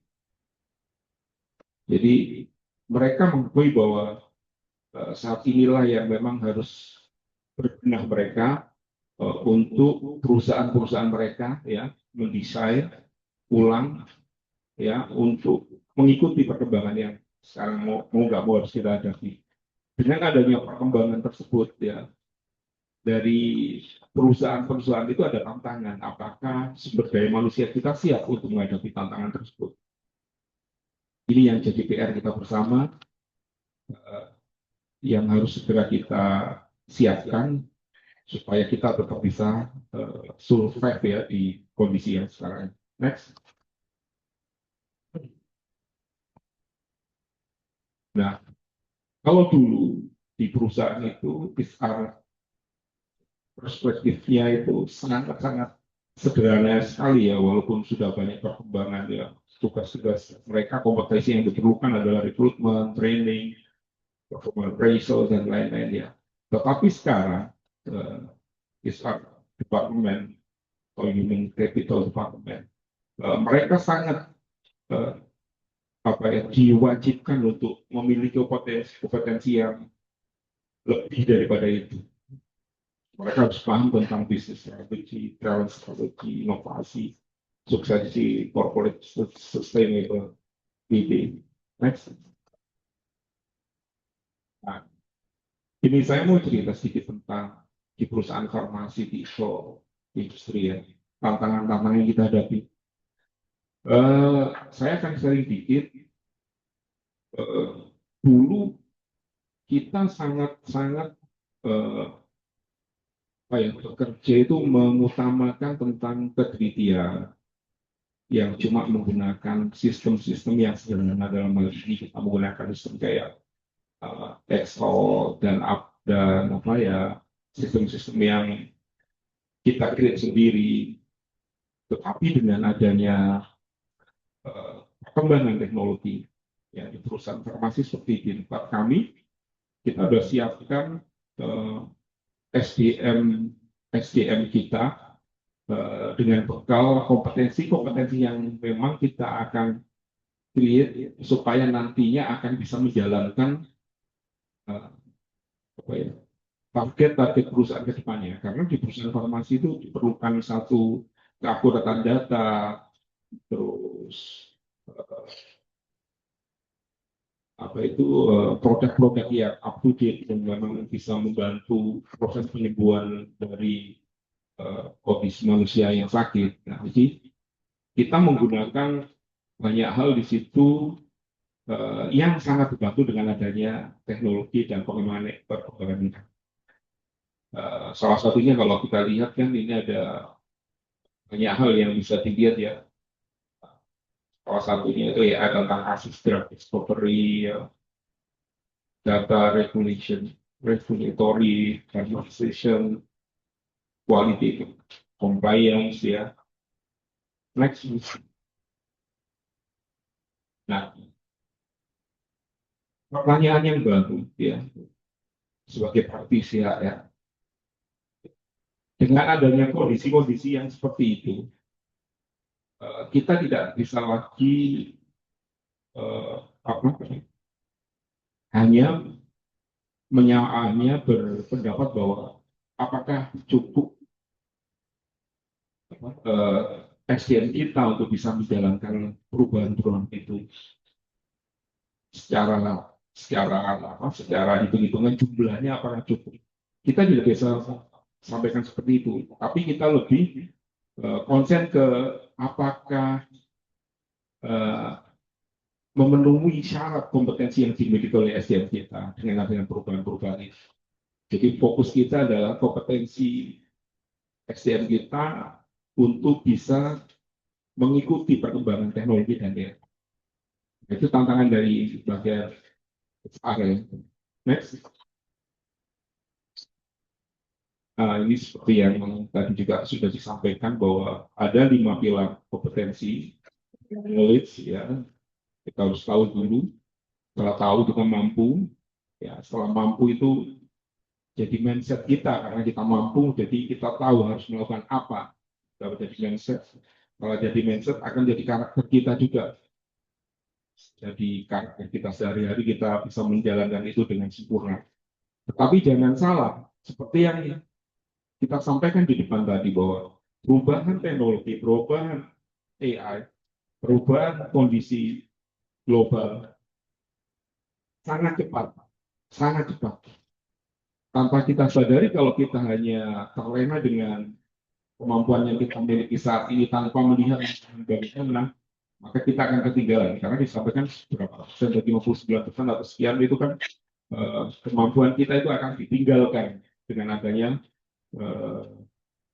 perkembangan teknologi baru tadi, sehingga diperlukan learning agility ya, kecepatan untuk kita melihat perubahan itu dan kecepatan kita untuk memahami hal tersebut, sehingga cycle-nya pada saat sudah jadi karakter kita jangan berhenti di situ, tapi kita lihat perkembangan di luar bagaimana teknologi, dan bila mana memang ada perkembangan yang kita tidak mampu, maka kita harus segera belajar. Seperti yang disampaikan oleh Prof. Adam tadi, ada semacam kita tiap 1 bulan sekali melakukan review diri kita itu sejauh mana kondisinya dibandingkan dengan yang di luar. Kurang kita apa? Lakukan penyempurnaan. 1 bulan lagi lakukan lagi di audit lagi internal kita, kurang kita apa? Sehingga saat kita tahu kurang kita di mana, lakukan segera penyesuaian kemampuan ya, kompetensi kita arahkan ke hal yang baru tersebut. Next. Tapi ada kabar baik yang tetap kita bisa ambil ya, bahwa seberapa tinggi teknologi itu berkembang, seberapa tinggi AI itu berkembang, tidak akan bisa sempurna tanpa dikendalikan oleh manusia atau people yang memiliki kompetensi yang bagus. Karena teknologi dan AI akan tetap sebagai alat yang itu memang sebuah alat ya. Dan kesempurnaan proses jalannya teknologi dan AI tadi itu 100% dikendalikan oleh manusianya. Sehingga kita jangan khawatir bahwa dengan adanya AI nanti kita gimana ya, tugas kita akan diambil alih oleh AI. Tidak seperti itu, karena AI hanya mengambil tugas-tugas kita yang sifatnya kayak apa ya, text activity ya, tugas-tugas yang apa ya, yang operasional lah kayak gitu ya. Sementara AI tidak bisa menggantikan sisi judgement. Contohnya gini ya, di perusahaan farmasi itu kan kita sudah pakai otomatis sistem untuk melihat suhu ruangan. Pada saat suhu ruangan itu di angka tertentu, AI hanya bisa menyampaikan suhunya seperti ini, biasanya harus ini. Nah, di situ peran dari manusia muncul bahwa loh, suhu tidak sesuai dengan standar itu, kok terjadinya hanya di shift 2 saja atau di shift 3 saja, kok di kelompok dari kelompok kerja ini saja ada yang salah mungkin di situ. Makanya di situ peran dari manusia tidak bisa tergantikan, karena kita akan bisa mengolah bahwa oh ternyata informasi yang membuat salah ini adalah adanya orang yang tidak melakukan sesuatu semacam itu. Jadi kita nggak usah merasa dengan adanya ya nanti kita akan bergeser. Memang sebagian besar pekerjaan yang bisa dilakukan oleh AI, tetapi AI tadi tetap tidak akan bisa secara sempurna jalan kalau tidak dikendalikan oleh kita atau tidak ada kolaborasi dengan personal yang bisa mengendalikan itu. Karena AI tidak bisa menggantikan empati seseorang, ya, creativity, strategi thinking ataupun leadership-nya dari seorang personal. Next. Nah, seperti yang disampaikan bahwa Indonesia itu memiliki banyak peluang untuk berkembang ke depannya, ya. Karena kita ini sangat-sangat bangga dengan Indonesia, karena negara kita negara yang besar penduduknya, ya, terus kekayaan alam juga besar, orang pinternya juga besar, ya. Cuman memang kita belum beruntung mendapatkan kondisi cara mengelola negara dengan sempurna, itu aja. Jadi fakta-fakta ini itu bahwa Indonesia itu sebenarnya kedepannya akan tetap bagus. Kita harus lebih optimis dengan kondisi negara kita. Next. Nah, ini adalah kompetensi ekosistem. Jadi yang disampaikan tadi bahwa adanya fakta teknologi yang berkembang, AI yang berkembang, ini tugas kita bersama untuk bagaimana membuat SDM kita, personal kita itu mampu mengendalikan teknologi dan AI yang berkembang tersebut supaya menghasilkan satu kondisi yang positif untuk keberlangsungan hidup. Makanya di sini ada beberapa lembaga atau beberapa pihak yang harus memang bertanggung jawab dalam proses kolaborasi yang bagus antara human dengan teknologi dan AI. Ada industri, ada government, ada university juga, itu masing-masing punya tugas yang harus dijalankan. Yes. Ini kurang lebih seperti yang sebelum-sebelumnya. Mungkin next.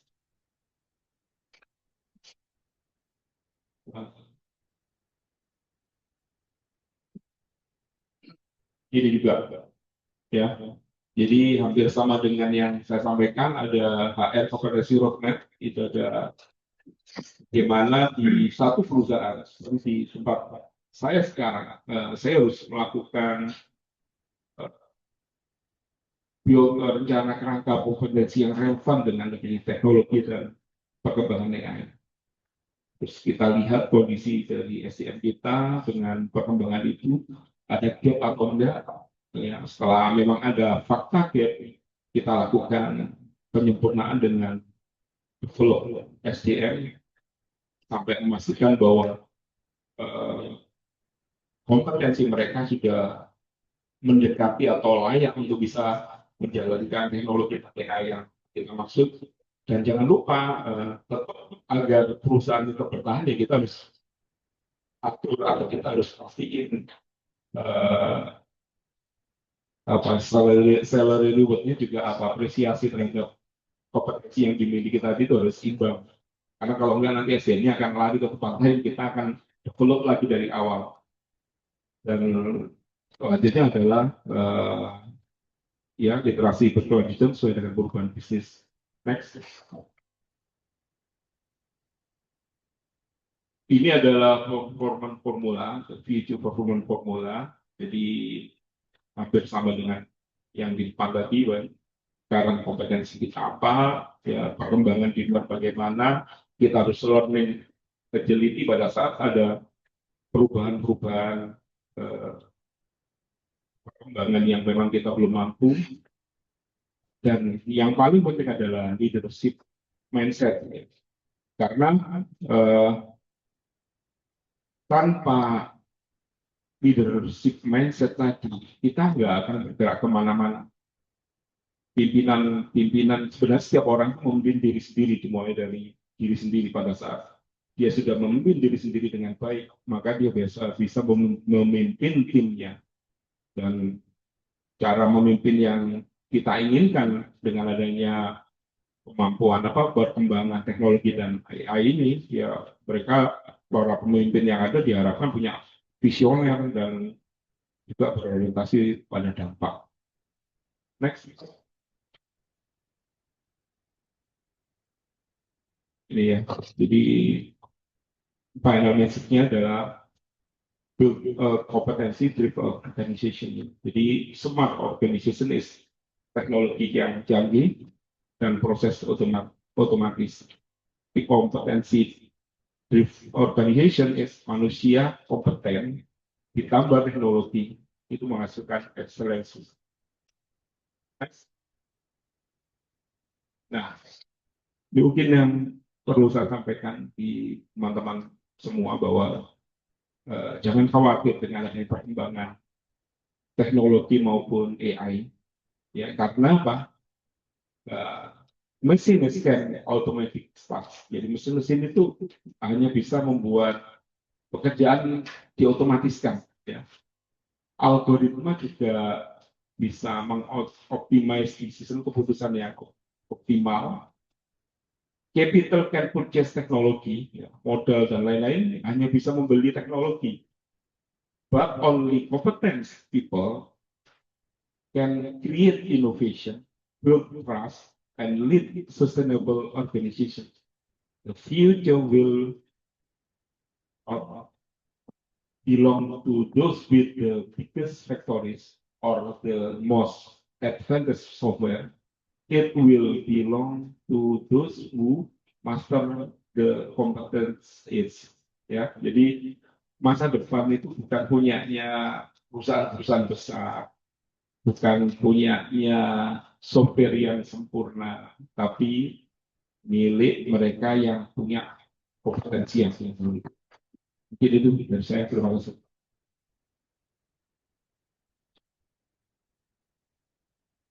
Okay, thank you very much, Mr. Krishna, for your insightful presentation. The last but not least, it is now my pleasure to invite Dr. Vera Firdaus, Bachelor of Psychology, Master of Management, to deliver presentation. Dr. Vera, good morning. Good morning, Rani. Yeah, how are you today? Fine, thank you. Alhamdulillah. Okay, the time is yours. Okay, Assalamualaikum warahmatullahi wabarakatuh. Good morning, audience. The Honorable Professor Dr. Hana Chaturwadi, the head speaker and director of graduate programs at IMSIDA, Professor Ali Waroka, Associate Professor Dr. Adam Block, and Mr. Krishna Kushnanish.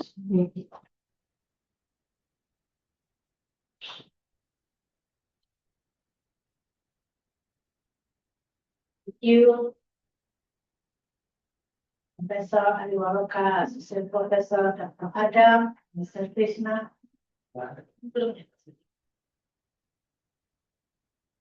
for sharing your valuable insight and helping us better understand the theme, the competence is mastering future skills through discussion. Your perspective have provided us with a deeper understanding of the competencies and strategy of success. Saya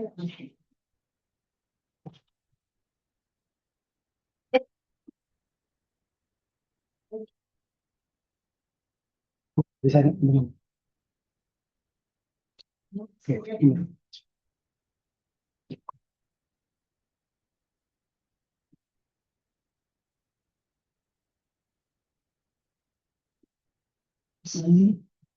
we can begin.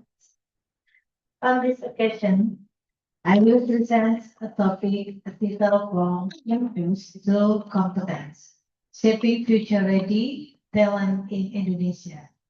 Through this topic, I invite us to consider the role of university not merely as a place where students earn academic degrees, but a strategic space for shaping graduates who are competent, adaptive, professional, and ready for the changing world.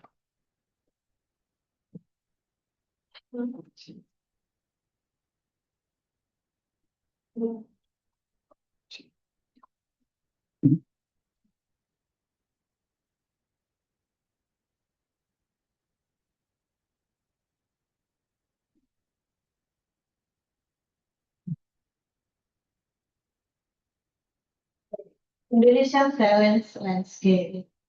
Before discussing the role of universities in preparing competent graduates, we need to understand Indonesia's talent landscape.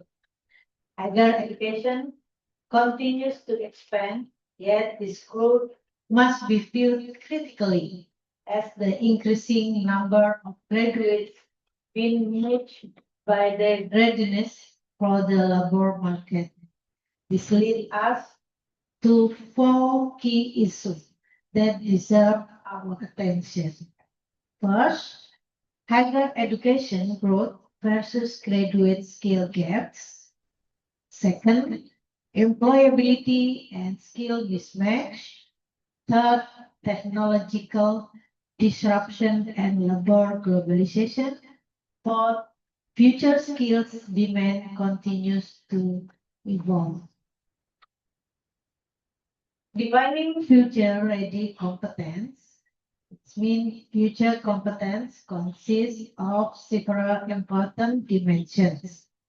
First, cognitive skills, such as critically thinking, problem analysis, and complex problem solving. These skills are fundamental because the workplace needs individuals who can understand problems deeply, not merely follow instruction. Second, digital literacy and adaptability. Graduates must be able to use technology productively, understand digital change, and quickly adapt to new workplace tools. Third, behavioral competencies, including emotional intelligence, collaboration, communication, resilience, and work ethics. Fourth, strategic mindset. The ability to keep learning, identify opportunities, understand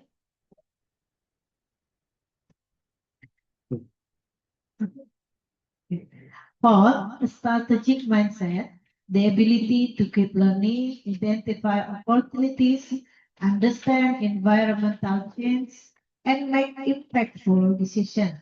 In short future, competence combine thinking ability, technical capability, professional behavior, and adaptability. Campus as a competence incubator.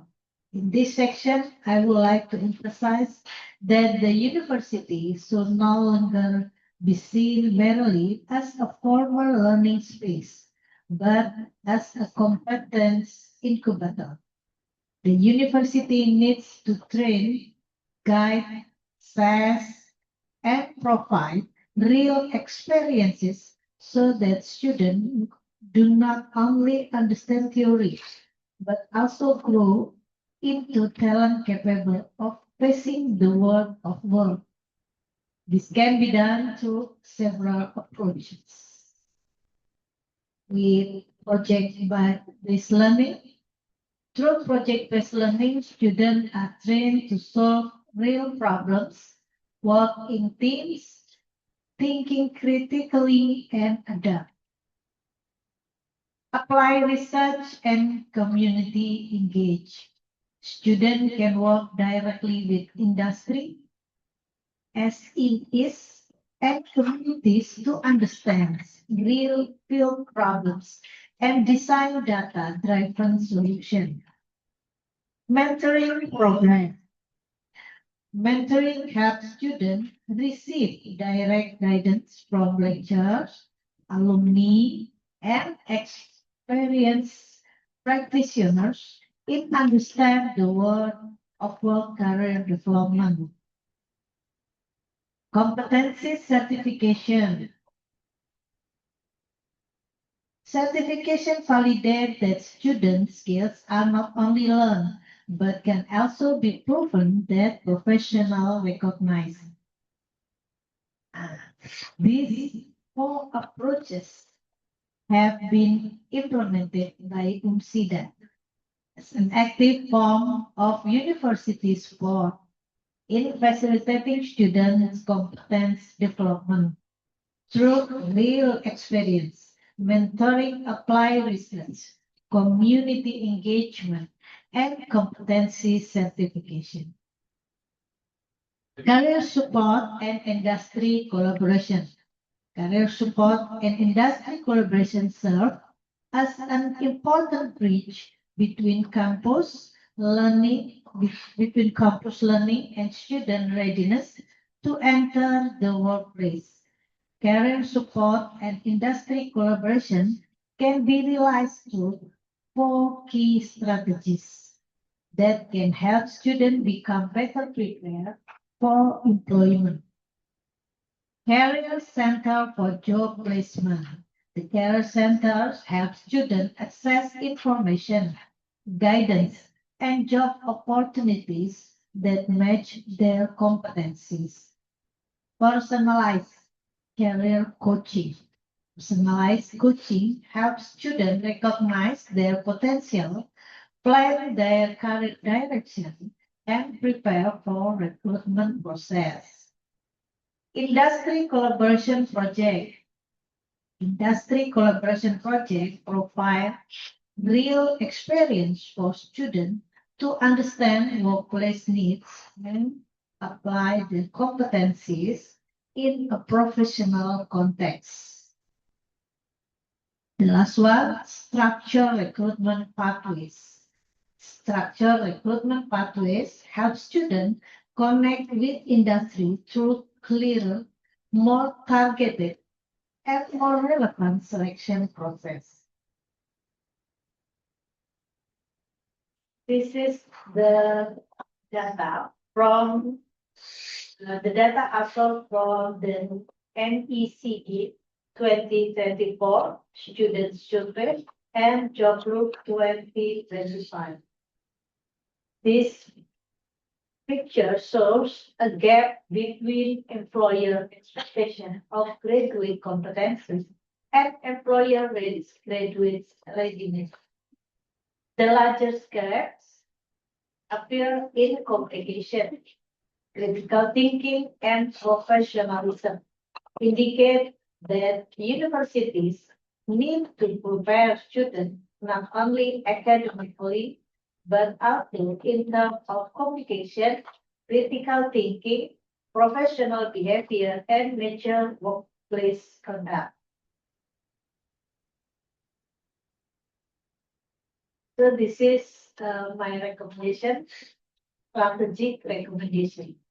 Based on this challenge and competence gap, several strategic recommendations can be considered.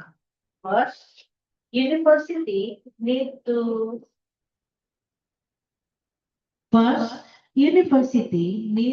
strengthen academic industry partnership through project-based learning, mentoring, and joint recruitment. Second, university should expand competency assessment, certification, and personalized coaching for students. Third, a strategic human resource management approach should be applied in student development. Students should be viewed as future talents who need to be mapped, developed, assessed, and guided. Fourth, talent development should be humanistic and holistic because graduates are not only future employees but also individuals with potential, value, character, and social contribution. Future ready talents. Next, we will look at the key character of future graduates in order to face a dynamic work of work. First, adaptability is an important competence that enable graduates to adjust to new situations, technological change, and the evolving demands of workplace. Digital fluency. Graduates with digital fluency are better prepared to work in modern digital ecosystem. Third, resilience helps graduates remain strong, recover, and stay productive when facing pressure failure at work. Fourth, communication enable graduates to express ideas clearly, collaborate effectively, and build professional relationships with different stakeholders. Fifth, ethical judgment. From a human resource management perspective, ethical judgment is important because it enables graduates to work effectively while making responsible, ethical, and value-aligned decisions. The lifelong learning enables graduates to continuously develop themselves so they remain relevant to changing competence needs in the future. This is my closing. In closing, I would like to emphasize once again that universities plays a strategic role in shaping the future of Indonesian talents. Our challenge is not only to produce a large number of graduates, but to ensure that they truly competent, adaptive, ethical, and ready to contribute. This is the meaning of From Campus to Competence, a journey from academic learning towards professional readiness through collaboration among universities, industries, government, and society. We can save the generation of Indonesia who are more competent, confident, and ready to compete globally. Thank you. Assalamualaikum.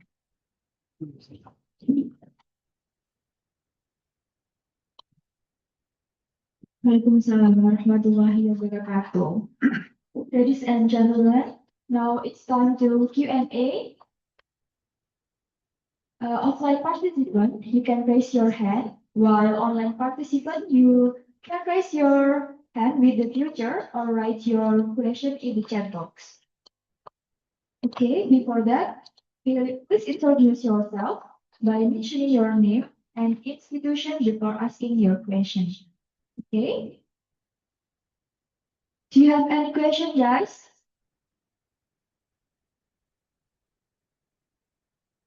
Bagus. Tanya.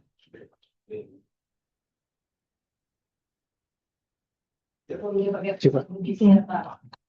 Kan buat siapa gitu ya? Pak, Pak masih ada. Oh, ada. Kita buka kamera, Pak. Agak sini, Pak. Beda. Action. Oke. Ya, Assalamualaikum warahmatullahi wabarakatuh. Pak Profesor Yono, dan Pak Krisna dari KTI. Karakternya dan MC sahabat Fahri. Langsung aja saya tanyakan ini mengenai apa tadi? Kalau di Indonesia kan ada beberapa atau perusahaan yang masih memiliki struktur birokrasi yang strong, maksudnya selain birokrasi dan manajemen juga sangat bagus semua.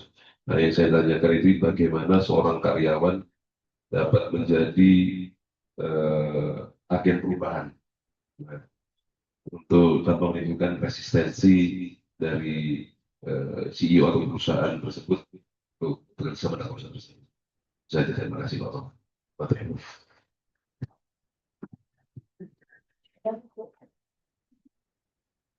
Tadi Pak Ari Waruka. Iya. Iya. Pak Ari Waruka.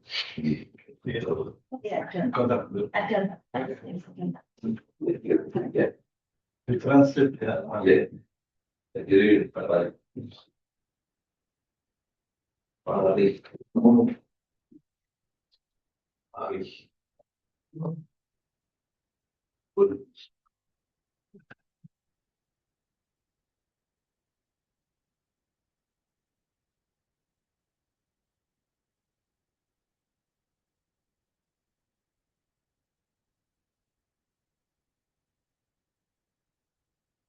Okay, to Professor Ari, can you hear me? There is Baik. So, should I respond in English or bahasa Indonesia? bahasa. Oke, thank you. So, menarik ya, terima kasih atas pertanyaan yang diberikan terkait bagaimana karyawan dapat merespon terhadap bagaimana karyawan bisa menjadi agen perubahan apabila menghadapi resistensi yang khususnya resistensi yang datang dari pucuk pimpinan atau bahkan dari organisasi di mana karyawan tersebut atau sumber daya manusia tersebut bekerja. Jadi pada dasarnya kalau yang paling utama adalah seorang menurut pendapat saya ya, seorang karyawan dapat menjadi agen perubahan paling tidak melalui 5 kemampuan utama. Jadi ketika dia menghadapi resistensi tadi. Pertama ya jelas karyawan tersebut harus memiliki kesadaran terhadap perubahan. Artinya karyawan perlu memahami bahwa dunia kerja tidak lagi stabil dan linier. Jadi kita mesti menyadari bahwa perubahan teknologi, khususnya disebutkan tadi oleh Pak Krisna bahwa adanya kecerdasan intelektual atau AI, digitalisasi, persaingan global, dan tuntutan keberlanjutan membuat organisasi harus terus beradaptasi. Nah, sehingga karyawan yang akan menjadi agen perubahan tidak menunggu instruksi, kalau bagi saya ya, tetapi mampu melihat bagaimana cara kerja lama mungkin tidak lagi relevan. Yang kedua, selain selain sadar atau aware terhadap perubahan, yang kedua bahwa seorang karyawan juga perlu memiliki kompetensi yang terus diperbarui. Seperti yang disebutkan oleh beberapa pembicara kunci atau keynote speaker, penting untuk memiliki kompetensi yang terus diperbarui. Artinya kesadaran untuk belajar. Nah, jadi istilahnya belajar, atau tadi ada istilah yang baik yang saya dapat dari Pak Krista tentang bagaimana reskilling dan upskilling. Jadi memperbarui keterampilan dan kalau saya bilang juga artinya meningkatkan upscaling. Jadi ini bisa saya refleksikan kepada kalau kita di dunia pendidikan balik kepada ya dosen lah ya, dosen yang ada, para pengajar yang ada. Para dosen pengajar pun sekarang kalau kita lihat ya, kalau untuk menjadi dengan tuntutan yang ada, ya, mau tidak mau harus melakukan tadi reskilling, ya, jadi mengupgrade atau belajar kembali skill-skill terbaru, atau misalnya bagaimana meningkatkan keterampilan atau keahlian yang dimiliki. Nah, jadi seperti kalau saya lihat, misalnya kalau yang paling mudah, lihat saja dilakukan oleh Profesor Sriono, gitu ya. Nah, kalau kita lihat di gelarannya itu kan ada sertifikasi. Nah, sertifikasi itu sebetulnya cara untuk meningkatkan keterampilan atau upgrading skill yang ada. Jadi kalau saya lihat yang kedua adalah seorang karyawan bisa menjadi agen perubahan kalau memiliki kompetensi yang terus diperbarui. Jadi kompetensi tadi kalau kita lihat yang namanya kompetensi yang diperbarui itu berarti adalah kombinasi antara pengetahuan, knowledge, skills, keterampilan, mindset, pola pikir, dan eksekusi. Artinya karyawan yang ingin jadi agen perubahan harus mampu mengubah kemampuan pribadinya menjadi kontribusi organisasi. Yang ketiga, bagi saya adalah seorang karyawan harus mampu berpikir kritis dan strategis. Artinya, ia tidak hanya bertanya apa tugas saya, tetapi juga mengapa proses ini dilakukan seperti ini. Nah, dan apa yang bisa diperbaiki dan bagaimana pekerjaan ini dapat menciptakan nilai lebih besar. Jadi di sini artinya karyawan bergerak dari kompetensi dasar menuju yang apa kita sebut applied critical thinking atau pola berpikir kritis yang dapat diterapkan atau penerapan pola berpikir kritis, dan bagaimana memiliki namanya strategic transformational thinking atau pola transformational strategis. Yang keempat, seorang karyawan juga harus untuk menjadi agen perubahan, ia harus mampu mempengaruhi dan mengerakkan orang lain. Jadi agen perubahan bukan hanya orang yang punya ide bagus, cemerlang, gitu, tapi juga yang mampu membangun kolaborasi, komunikasi, kepercayaan, dan komitmen bersama. Nah, yang terakhir adalah kalau untuk menjadi agen perubahan, bahwa karyawan harus memiliki disiplin eksekusi. Jadi mungkin banyak orang dapat memberi ide, tetapi tidak semua mampu menjalankan ide tersebut secara konsisten. Jadi seorang agen perubahan harus mampu menerjemahkan gagasan menjadi tindakan. Jadi artinya dan tindakan itu menjadi hasil, dan hasil akan menjadi perbaikan berkelanjutan. Jadi secara singkatnya kalau saya boleh sampaikan bahwa dalam konteks organisasi modern, karyawan memang harus memiliki kombinasi antara kompetensi teknis, kemampuan adaptasi, komunikasi, kolaborasi, dan orientasi pada hasil untuk menjadi seorang agen perubahan. Nah, mungkin itu yang boleh saya komentari menanggapi terhadap pertanyaan tadi. Terima kasih. Terima kasih, Profesor Ali. Are there any other questions? Ada tambahan dari Pak Dokter. Saya mungkin Oke, boleh, silakan. Pak Kris. Ya. Baik, terima kasih. Pertanyaannya sangat menarik sekali. Jadi tidak ada gunanya pada saat kita sebagai karyawan atau sebagai pekerja yang memiliki kompetensi sebagaimana yang disampaikan oleh Prof. Ari tadi di satu organisasi perusahaan, tetapi kita tidak bisa melihat peluang kapan kita sampaikan itu. Jadi ide-ide positif yang akan kita coba sampaikan ke manajemen itu pasti ada satu mekanisme penyampaian. Jadi sebelum melakukan penyampaian ide tersebut, apa yang disebutkan oleh Prof. Adi harus kita miliki dulu di dalam diri kita. Setelah itu sudah memang ada di diri kita, baru kita cari kesempatan untuk menyampaikan. Jadi saya yakin bahwa setiap hal dalam suatu organisasi perusahaan itu pasti ada media penyampaian. Minimal contoh adalah meeting kecil di bagian tersebut, atau ada rapat mingguan atau rapat bulanan atau briefing pagian, ya. Pada saat ada momen itu, apa yang disampaikan oleh Prof. Adi tadi, sampaikan. Ide tadi sampaikan. Eksekusi, lakukan, terangkan ke tim. Bisa ada skill, bisa kolaborasi dengan tim bagian tersebut. Saat tim bagian tersebut sudah memahami apa yang ada dalam ide yang akan kita lakukan, pelan-pelan pengaruhnya diperluas. Pada saat dalam briefing harian sudah kita sampaikan dan mulai kelihatan hasilnya, mungkin kita bisa sampaikan pada saat mingguan dari bagian kita. Lanjutkan pada saat di meeting mingguan itu memang pimpinan kita melihat, oh itu memang betul, ide itu bagus.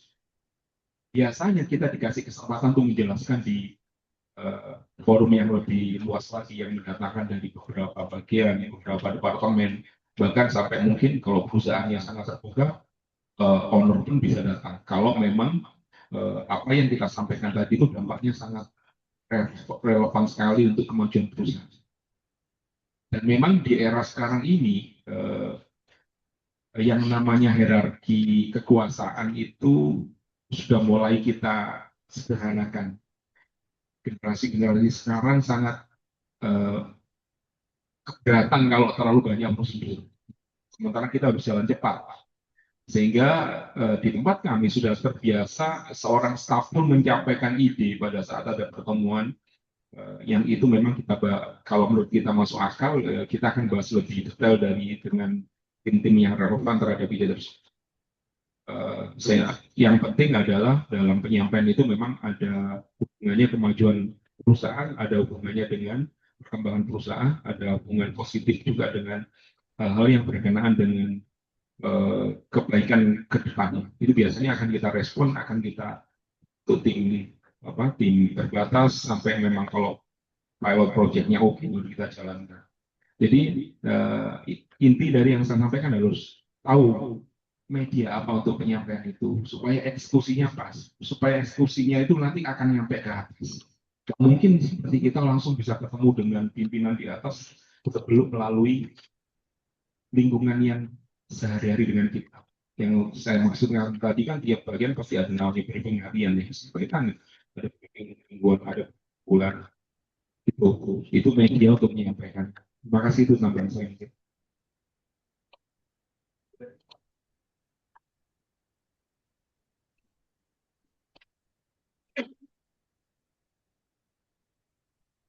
Saya hanya ingin menambahkan. Saya hanya ingin menambahkan sedikit karena tadi sudah dijelaskan dengan cukup luas dari Pak Krisna maupun Pak Ari. Saya ingin mengutip tadi yang Prof. Adam sampaikan. Skill and attitude work as well. Ability without the right mindset goes unused. Jadi menurut saya menyampaikan secara struktur organisasi mungkin yang disampaikan Pak Agus itu organisasi yang formal mungkin ya Pak, bukan organisasi nirlaba. Itu memang struktur organisasinya kan kaku dalam pemberian komunikasinya.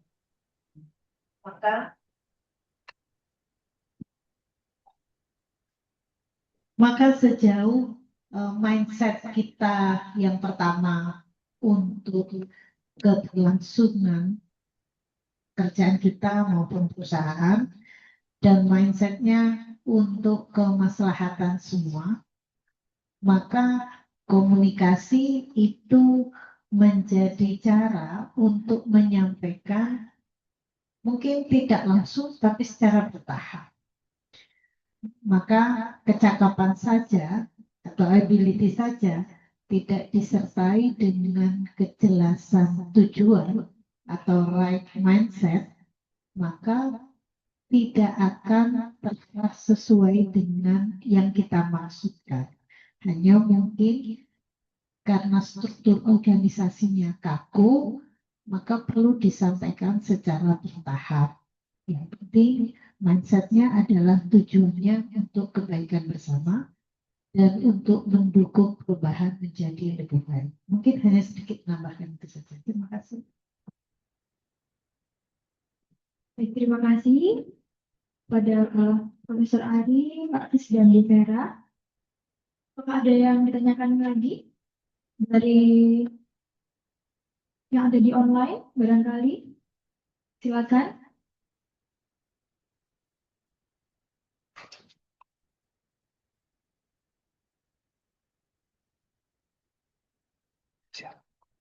Oke, kita punya waktu pertanyaan lagi. Baik, Assalamualaikum warahmatullahi wabarakatuh. Izin bertanya, saya mengambil perspektif dari karyawan Gensi.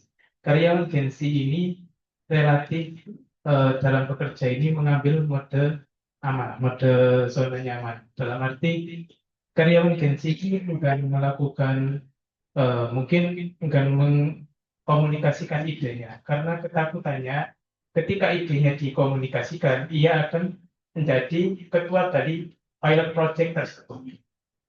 Seperti itu. Dan kebanyakan Gensi juga lebih tidak tertarik jenjang karir yang, maksudnya dalam arti Gensi itu tidak terlalu mengejar jenjang karir. Yang penting gaji nyaman, oke, kerja stagnan, tidak ada tuntutan yang lebih tinggi. Seperti itu. Bagaimana HR praktisi di perusahaan ini mengatasi karyawan Gensi seperti itu dengan karakter seperti itu. Terima kasih. Assalamualaikum warahmatullahi wabarakatuh.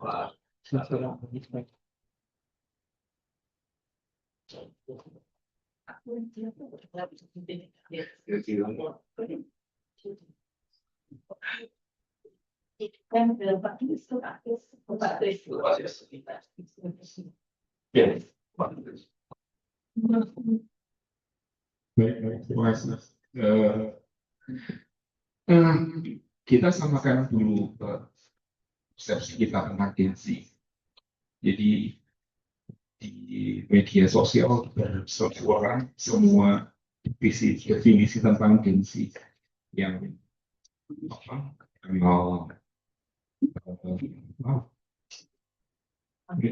mager, ya, terus gampang mudah ditekan dikit, sakit hati, terus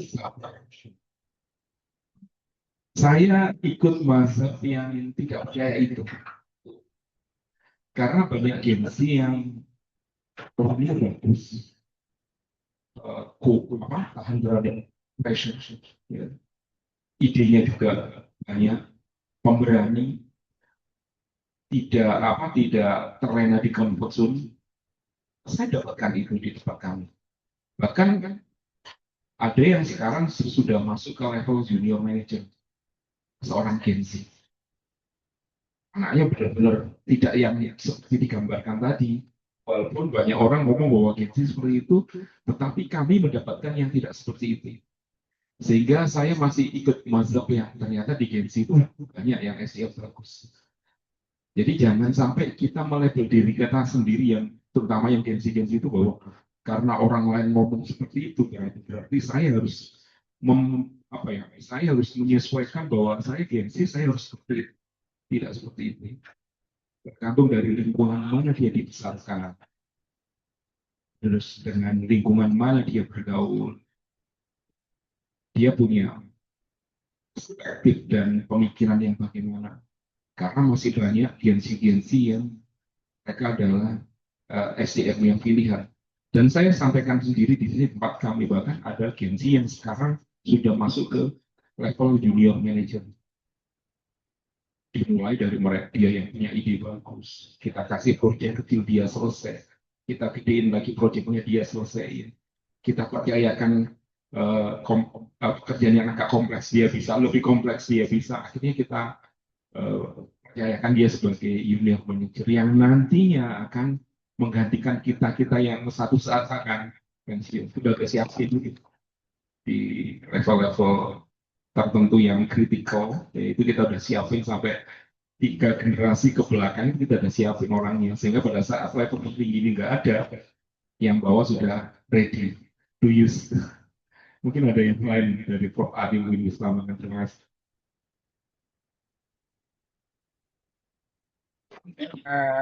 Terima kasih atas kesempatan untuk berkomentar. Jadi memang menarik ya kalau dilihat beberapa hasil penelitian atau temuan empiris tentang karakter dari generasi Z ini dan beberapa fakta yang ditemukan di beberapa tempat kerja. Jadi saya merujuk dari ketika saya menjadi project consultant untuk HSBC Indonesia, gitu ya. Saya hampir 7 tahun menjadi project manager di programnya HSBC Indonesia. Nah, jadi salah satu dari program-program kami adalah sebetulnya bagaimana meningkatkan kemampuan, keterampilan generasi dibilang Gen Z ini, artinya mahasiswa-mahasiswa di bidang banking dan finance untuk siap masuk ke dunia kerja. Jadi bicara tentang employability. Nah, faktanya seperti yang betul disampaikan oleh Pak Krisna, gitu ya.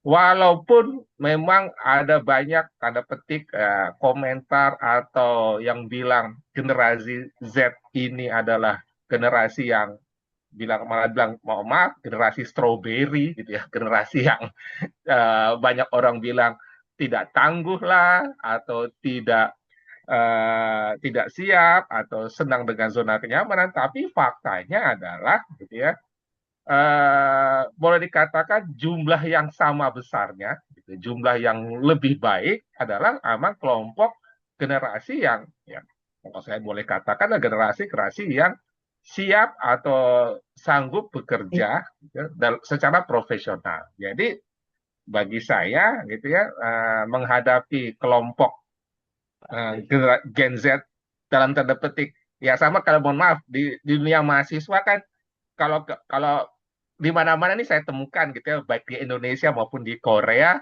gitu ya, saat ini bekerja, kalau ditanya dari kelompok mahasiswa berapa kelompok mahasiswa yang baik, kalau saya temukan rata-rata kelompok mahasiswa yang baik adalah 60% lebih gitu ya, artinya sampai 70%. Ya kalau kelompok mahasiswa yang tidak baik juga ada gitu ya, 30% gitu ya. Jadi kalau saya lihat sih sebetulnya saya tetap masih lebih percaya pada prinsipnya bahwa jumlah orang atau terutama dalam Gen Z yang siap bekerja secara profesional gitu ya, itu jauh lebih banyak dibanding yang mau tidak profesional atau tidak siap bekerja tadi. Itu sih kalau saya melihat. Jadi pada saya sih tetap pada itu, karena seperti gini ya, kalau saya contoh ya paling gampang, ketika saya di Korea di kampus saya mengajar di program kelas internasional yang nyaris 90% mahasiswa itu adalah mahasiswa non Korea gitu ya. Jadi kami sebut kelompok IPBNU, India, Pakistan, Bangladesh, Nepal, Uzbekistan gitu ya. Nah, kelompok IPBNU ini boleh dikatakan gitu ya, anak-anak muda ya, mungkin seperti jauh lebih muda lah ya dari mahasiswa MM nih gitu kan ya, usia-usia di luar. Tapi yang saya hormat adalah kalau saya bilang ini kelompok orang-orang yang jauh lebih pemberani daripada, mohon maaf, orang Madura dan orang Padang. Kenapa? Karena berani ke luar negeri gitu loh, dengan modal yang tanda petik nekat gitu. Nah, dibandingkan bagi saya, pertanyaannya ini orang-orang anak muda kenapa punya keberanian seperti itu ya? Karena bagi saya mereka punya semangat untuk maju gitu ya. Nah, untuk semangat untuk berkembang. Dan itu yang bagi saya percaya gitu ya, banyak orang juga anak muda yang juga ingin berkembang dan maju dan siap menjadi profesional. Nah, itu yang bagi saya temuan tadi bagi saya ya saya sebenarnya mendukung bahwa ya, banyak juga kelompok Gen Z yang siap bekerja, yang siap menjadi profesional. Itu. Terima kasih.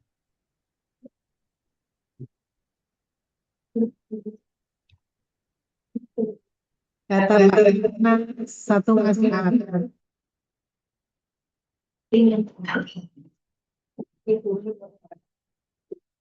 Iya, iya. Kalau Ali satu mazhab sama saya berarti.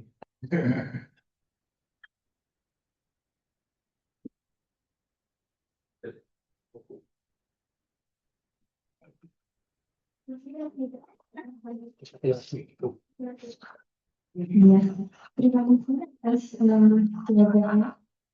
Sangat menarik lagi ya. Kalau untuk Profesor Ali ada pertanyaan lagi ini atas nama Ibu Dian Herlina. Dalam konteks industri 5.0, bagaimana strategi manajemen sumber daya manusia berbasis kompetensi dapat meningkatkan kinerja instruktur dan menjaga keberlanjutan lembaga pelatihan di tengah lingkungan yang berubah dengan cepat. Sudah. Oh iya, ternyata sudah dijawab oleh beliau barangkali. Pak Kris dan Bu Vera menambahkan.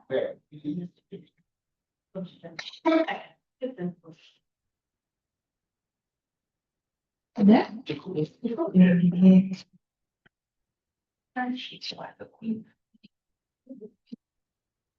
Mari kita dengarkan terlebih dahulu sambutan dari Profesor Hana.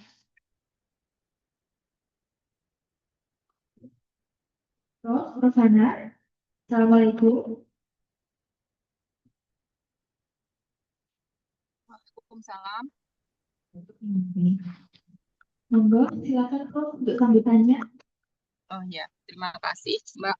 Bismillahirrahmanirrahim. Assalamualaikum warahmatullahi wabarakatuh. Waalaikumsalam warahmatullahi wabarakatuh. Alhamdulillahirabbil alamin. Puji syukur kehadirat Allah Subhanahu wa taala. Hari ini kita bisa berkegiatan bersama yang terhormat Prof. Sriono selaku KDM beserta teman-teman DMM, Prof. Ari selaku pembicara, Pak Kris, selamat datang di Unsida, Pak Kris, Bu Vera, dan Mr. Adam yang selama ini kita sudah berkolaborasi untuk penguatan kompetensi mahasiswa pasca sarjana di Unsida. Bapak-bapak pemateri, kami sampaikan terima kasih untuk segala supportnya, Prof. Ari, Pak Kris, Bu Vera, Mr. Adam.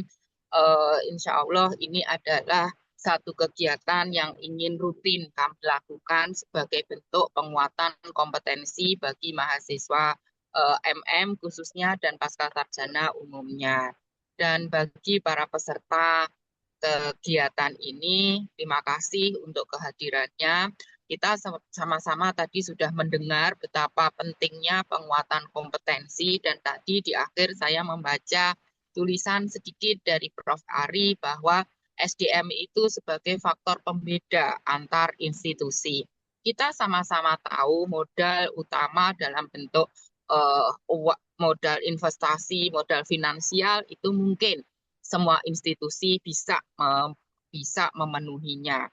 Namun, modal dalam bentuk sumber daya manusia itu yang sulit sekali untuk kita tiru apabila kita tidak mempunyai kompetensi dan model penguatan sendiri. SDM merupakan faktor penting Bapak Ibu peserta kuliah tamu ini. Oleh karena itu, kami selama ini berproses untuk menguatkan SDM agar nanti seselesainya menempuh jenjang pendidikan pasca sarjana di MM ini mempunyai kompetensi yang beda, yang kompetensi tidak hanya mempunyai kompetensi akademik, namun mempunyai kompetensi non-akademik yang itu mempunyai peran penting untuk menjaga keberlanjutan dari sebuah institusi. Sekali lagi kami sampaikan terima kasih pada Prof. Sri, Pak Kris, Bu Vera, dan Mr. Adam, serta teman-teman dari MM. Semoga kegiatan ini bisa memberikan manfaat dan kita bisa istiqomah untuk melakukan ini untuk kemajuan di masa yang akan datang. Terima kasih. Mohon maaf atas segala kurang. Wassalamualaikum warahmatullahi wabarakatuh.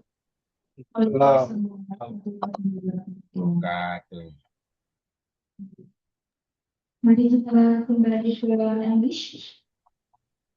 Ladies and gentlemen, that concludes our discussion session. On behalf of all participants, I would like to express our sincere appreciation to all distinguished speakers for sharing their valuable knowledge and experiences.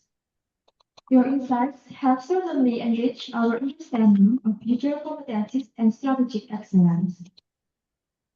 Now, ladies and gentlemen, before concluding today's event, let's have a group photo session.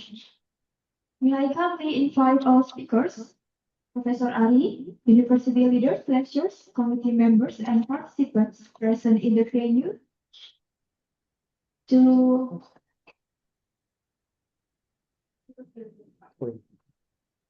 and online participants, can you open the camera for photo session? Okay.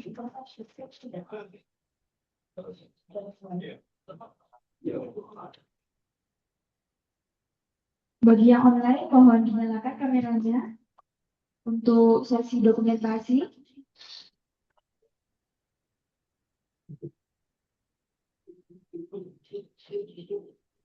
Silakan.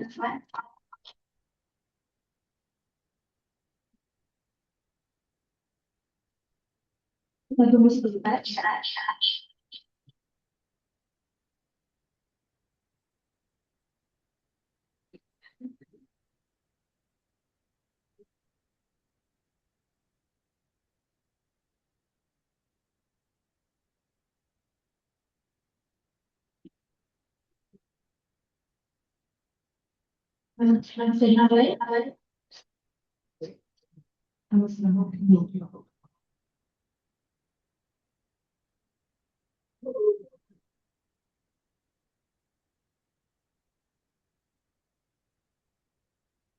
Teman-teman sekalian, siapkan senyum terbaik kalian ya. Kita hitung 1, 2, 3.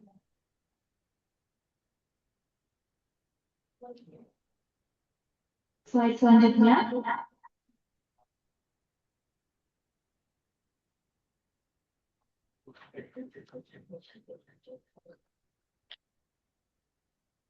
Sudah? Baik, terima kasih. Sekarang adalah penyerahan sertifikat.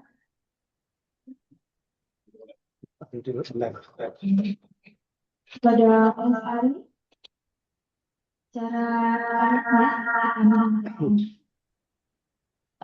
sertifikatnya berikut.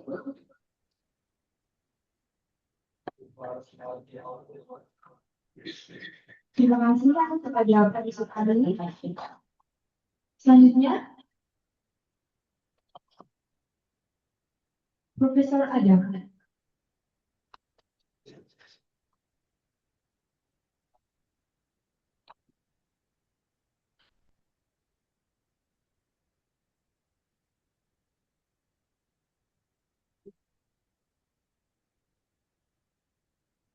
Kami ucapkan terima kasih banyak kepada Profesor Adam.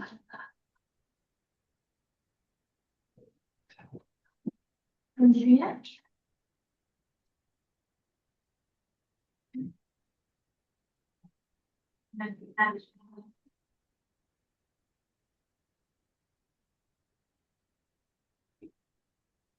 penyerahan sertifikat oleh Profesor Sriwono kepada Pak Krisna. Mohon untuk posisi di depan, Pak.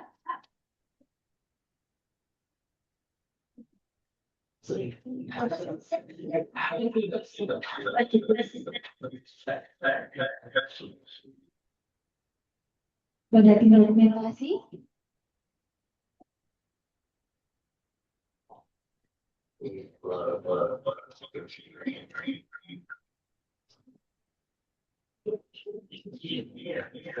Nah, selanjutnya sertifikat yang akan diberikan oleh Resolusioner kepada Bu Fira Firdaus. Terima kasih. Dan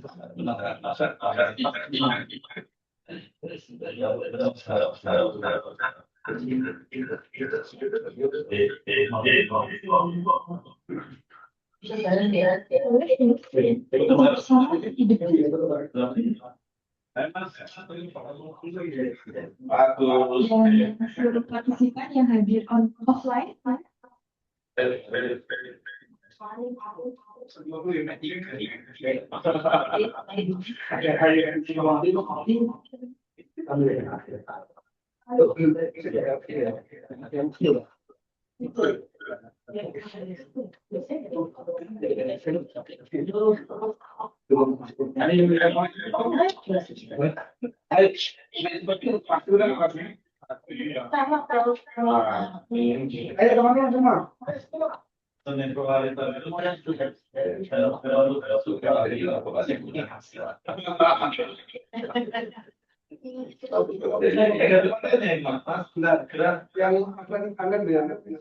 Oh iya, sorry.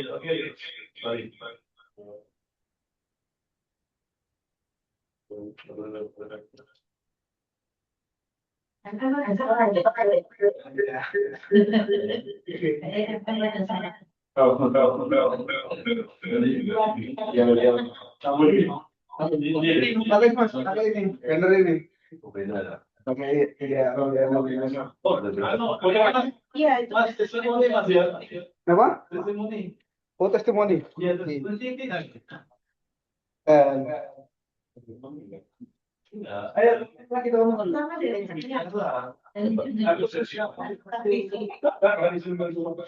Yang saya senangnya tadi. Sini berangkai. Sini satu. Yang Gen Z yang itu banyak kan Gen Z.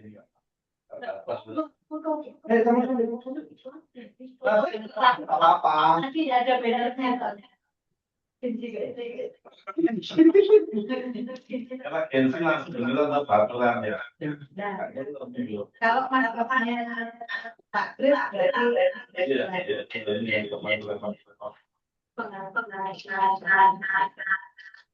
Cek, dulu cek. Ini cukup. Hah? Oh iya,